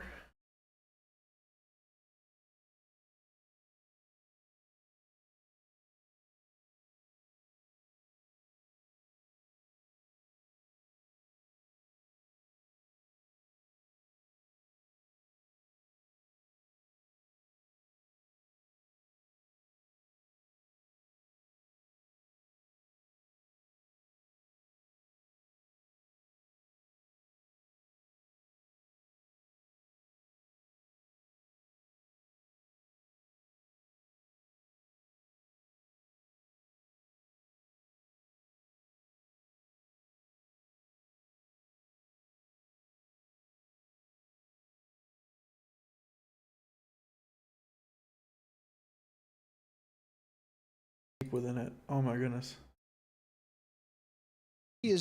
Deep declines for reading and math for 15-year-olds and 13-year-olds. Governor DeSantis, you would eliminate, you said, the Department of Education. But as president, would you still have a responsibility to fix this crisis as we see it? Absolutely. The decline in education is one of the major reasons why our country is in decline. We need education in this country, not indoctrination in this country. And in Florida, we stood up for what was right. First, we had schools open during COVID, and a lot of the problems that we've seen are because these lockdown states lock their kids out of school for a year, year and a half. That was wrong. We stood up. I took a lot of fire for that. I was pilloried by the media, but I stood for our kids. And as president, I'll stand for you and your kids as well. But we have to make sure that what our schools are doing is focusing on solid academics. In Florida, we eliminated critical race theory from our K-12 schools. We eliminated gender ideology from our K-12 schools. And we have elevated the importance of American civics and teaching our kids about the Constitution and the Bill of Rights. As president, I'm going to lead an effort to increase civic understanding and knowledge of our Constitution. We cannot be graduating students that don't have any foundation in what it means to be an American. So this is the funny thing about him, is that he's like, yeah, I understand education. That's why I don't let minorities talk, and this is why I make it so that, you know, we have the Don't Say Gay bill from what was originally going to be like a elementary school thing all the way up to seniors in high school. And that's the thing, is that it's not about, like, you know, it's not about making people understand different perspectives. It's about control. And that's all Republicans ever care about with kids, is it's just control. Mr. Ramaswamy, Mr. Ramaswamy, Mr. Pett. Mr. Ramaswamy, hold on, Senator Scott. You've said that the Department of Education, the FBI, the ATF, the Nuclear Regulatory Commission, the IRS, the Department of Commerce, many of these should not exist. That's correct. So to the education question, how would you deal with the crisis? So look, we have a crisis of achievement. Let's shut down the head of the snake, the Department of Education. Take that $80 billion, put it in the hands of parents across this country. This is the civil rights issue of our time. Allow any parent to choose where they send their kids to school. End the teachers' unions at the local level to... Whoa. Whoa. This guy's fucking crazy. Listen, send the money back to the parents, bro. Let them pick where their kids go to school. You know, it doesn't matter that most parents are not gonna have any options outside of local region. Like, what are you gonna ship someone off to New York to go to school? What are we talking about? This ridiculous. Allow public schools to compete, and then revive our national identity, where every high school senior should have to pass the same civics test that, frankly, every immigrant, including my mother, had to pass in order to become a citizen of this country. And the fact of the matter is, look, there's a part of education policy that also rests with the family. I didn't grow up in money. Hey, civics is taught in like middle to lower high school. That is not a difficult test to pass. But you know, the word privilege gets used a lot. Well, you know what? I did have the ultimate privilege of two parents in the house with a focus on educational achievement. And I want every... I will die. I'm going to pass away. I had the privilege of parents that cared about my education. Yeah, you know, all those parents, they don't care about if their kid goes to get education or not, bro. It's stupid. They come in here learning stuff, dude. Get that shit out of here, bro. Come play 2K. Kid to enjoy that. So part of the problem is we also have a federal government that pays single women more not to have a man in the house than to have a man in the house, contributing to an epidemic of fatherlessness. And I think that goes hand in glove with the education crisis as well, because we have to remember education starts with the family, and the nuclear family is the greatest form of governance known to mankind. The nuclear family is the greatest form of governance known to mankind. I feel like this guy just kind of makes shit up as he goes. Like, what are you talking about, bro? The nuclear family is not like a historical thing. Like, it's not as though these families have always done better, so this is like a historic, like, this is like a past probably less than century thing. And the idea that the family is going to teach kids what they need to know currently, like, what is that, what are the parents going to teach them? What are they going to teach them? Like, I mean, just the, like, simple math for the first part, reading comprehension for the second part. This is a stage of Republicans. They have no idea what reading comprehension is. Science, they don't understand biology, or they'd understand trans issues. Like, what are we talking about? Which subject? Which subject are they going to be talking about? It's like, yeah, education begins with the family, bro. So, Governor Haley has said... Governor Haley has said that biological boys playing in girls' sports is the women's issue of our time. You said that even though you signed a ban on this in North Dakota, that there hadn't been one instance where it was actually needed. Are you saying that you think that too much is made of this issue? No. The answer is yes. What was it, Utah that passed a ban on issues like this, which is like basically a non-issue? Not just because of what I'm about to say, but because most of these sports don't actually have these participants. It's more about the fact that, like, Utah did like the whole ban on like transgender sports. It's not a top to bottom, but you know what I mean. And there was literally, with their restrictions, one student that fell under the jurisdiction of this policy. It's about fear. It's about making it, I mean, we've talked about in this whole debate how they have no policies that they actually stand by apart from no abortions. They have no policies they stand by, and this is what they do. They supplement it with trash issues like this that don't apply to anybody. And I imagine we're about to get into it here. In North Dakota, we made a priority of protecting women's sports, and we've done that. Also, imagine women's sports. So, like, women's sports, no Republican cares about women's sports. The only time they care about women's sports is when trans people are involved. And the best reflection of that is the current issue with the women's soccer team for USA. No one cares about that. They actually used it to make fun of them because there was a left-wing person involved in the process. The only thing they care about is making trans people not be accepted. That's the only part of it that matters to them. Because otherwise, you don't have anybody who knows who like a star WNBA player is. If they do, they've heard this argument and they've said it and they know one, bro. Like, it's lame. It's embarrassing. They only care about it as a way to exercise control over trans people. And I imagine we're about to get real deep in into our that. state. But I would absolutely do that. But I do think when we start talking about education and we think that we're going to have a federal government one size fits all, we're just completely losing track of the fact that education differs by states. Some school districts are doing a fantastic job, some less so. One size fits all versus what? One size fits all versus what? One size fits all versus most? One size fits all versus some? What's the answer? But the idea that every school district, state, and every teacher is somehow indoctrinating people is just false. When I was building a company from scratch, with small town kids, and we went, grew up in a town of 300, but we built a global company in 132 countries with over 100,000 customers. We listened to those customers. We spent time with them. We talked to them. We did that. And as governor, well, education is one of the biggest part of a state budget. So as a governor, I shadow a student. The night before I find out the student finds out, I'm going to go to every class with them. I don't sit and lecture school districts how to do it. I go and see the experience. And there's a lot of things that have to change. But what needs to change in education is it's innovation. We're doing it the same way we did it 50 years ago with innovation, not regulation. I would get rid of the Department of Education. I would give block grants to schools, but I'd give them on merit based on who's doing the most innovative. I just got done holding the 7th annual Governor's Conference on Innovation Education. You should see what the people are doing when you cut loose the red tape, get the burden off their back. They care. Teachers in this country, the vast majority of them care about those kids. They're working in low-paying jobs, and they're fighting for those kids and their families. Governor Haley, you said that this is the women's issue of our time. First, I'll tell you, as you know, as a parent, the one thing you want is for your child to have a better life than you did. And we can talk about all of these things, and there's a lot of crazy woke things happening in schools, but we've got to get these kids reading. If a child can't read by 3rd grade, they're 4 times less likely to graduate high school. So we need to make sure we bring in reading remediation all over this country. We need transparency in the classroom because parents should never have to wonder what's being said or taught to their children in the classroom. Parents need to be deciding. Most abuse for gay kids and trans kids happens in the home.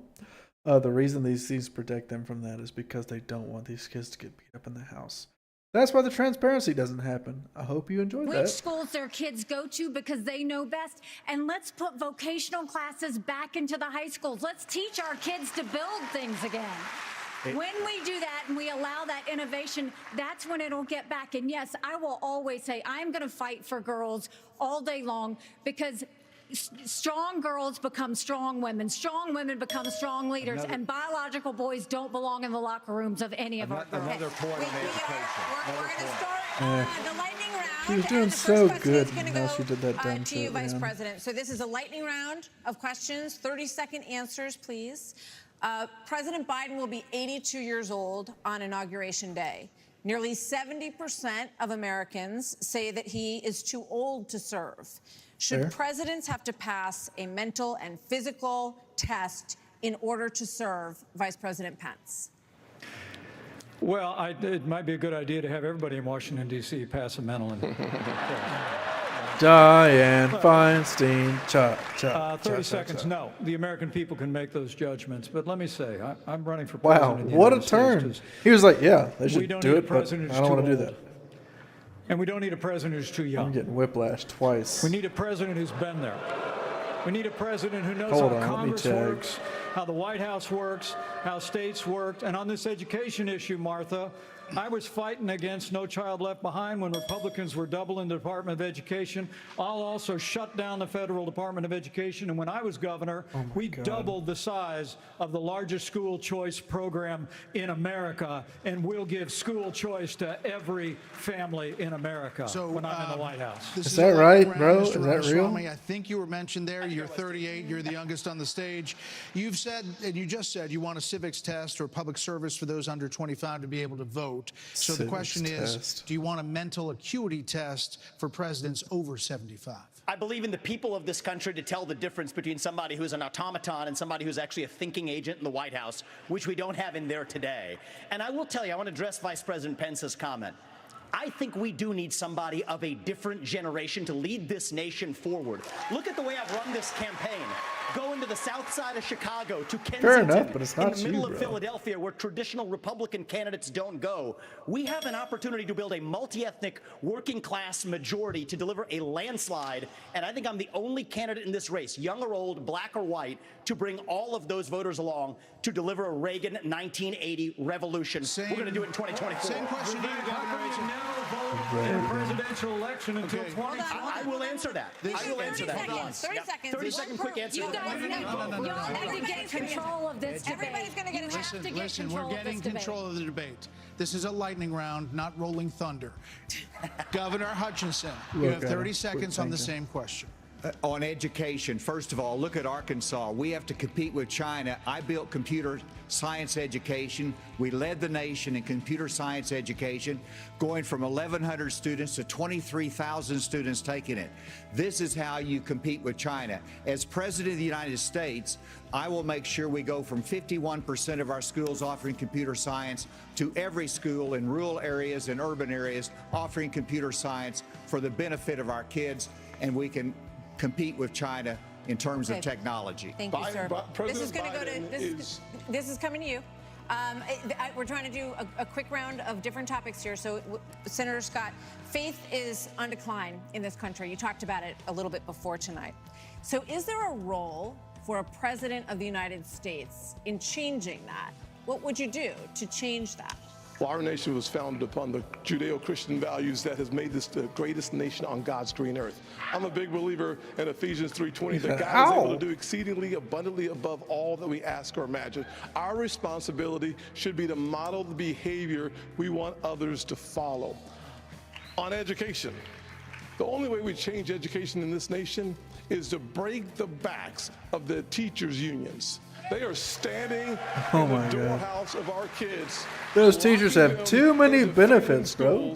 And locking them out of the greatest Too future much. they could have. Get these teachers out of here, dude. As President Governor So DeSantis, lame. would you support some mandatory military service for all Americans? I think it should be voluntary. I'm somebody that volunteered to serve, inspired by September 11th, and I deployed to Iraq alongside U.S. Navy SEALs in places like Fallujah, Ramadi, and it's something that I think has taught me, you know, when you go in that type of environment, anything you have, your personal agenda, you check it at the door.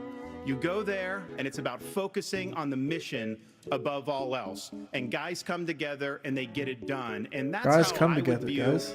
being the president of the United States. It's not There'd be about lots me. of guys It's coming not about together. all these other side issues. My sole focus will be on your future and reversing this country's decline.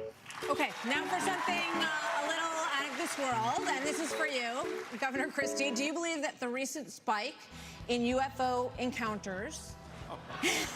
I get the UFO question? Yeah, you do. Come on, man. Call his ass out. Okay, we've been hearing a lot of testimony in Congress, and people are taking this a lot more seriously.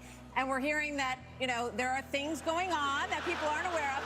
So, if you were president, Governor Christie, would you level with the American people about what the government knows about these possible encounters? Martha, and especially coming from Martha, a woman from New Jersey. who gives a I shit? think it's incredible that just because I'm from New Jersey, you asked me about unidentified flying objects and Martians. We're different, but we're not that different. Of course, the job of the President of the United States is to level with the American people about everything. The job of the President of the United States is to stand for truth. The job of the President of the United States is to be a role model for our children and our grandchildren. And so whether it was UFOs or this problem of education, and Tim's right, by the way, and I started this in 2010 by going right after the teachers' unions in New Jersey and drove them down to an all-time low popularity rating because they were putting themselves before our kids. The teachers have too much power. Is the biggest threat to our country, not UFOs. Fuck 'em. Okay. Well, coming up, we've got closing arguments. Plus, right after the debate, Hannity is live from the spin room right here in the Fiserv Forum with reaction from all the candidates. As soon as they step off the stage, we'll be back after this.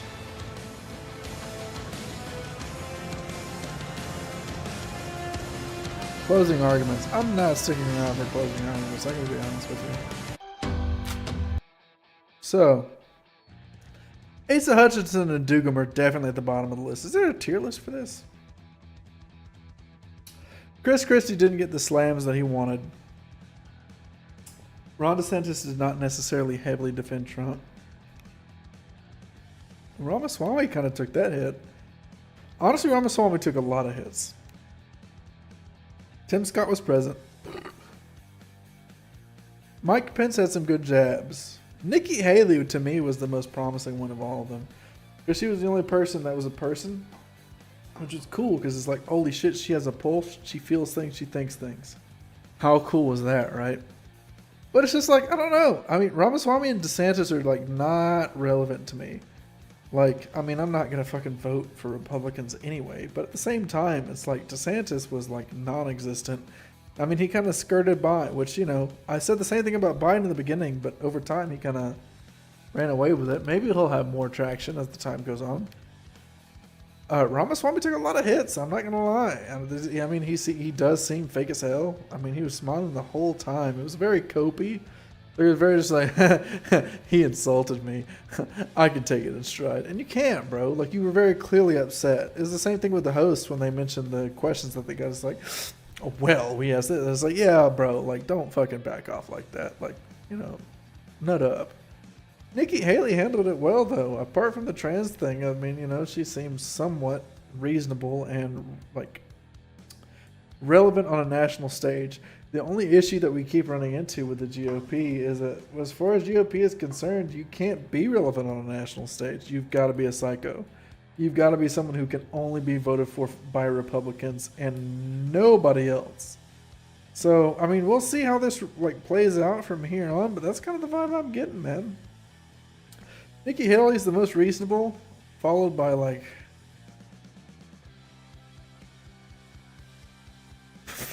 actually Burgum or Asa Hutchinson, I guess. I don't know.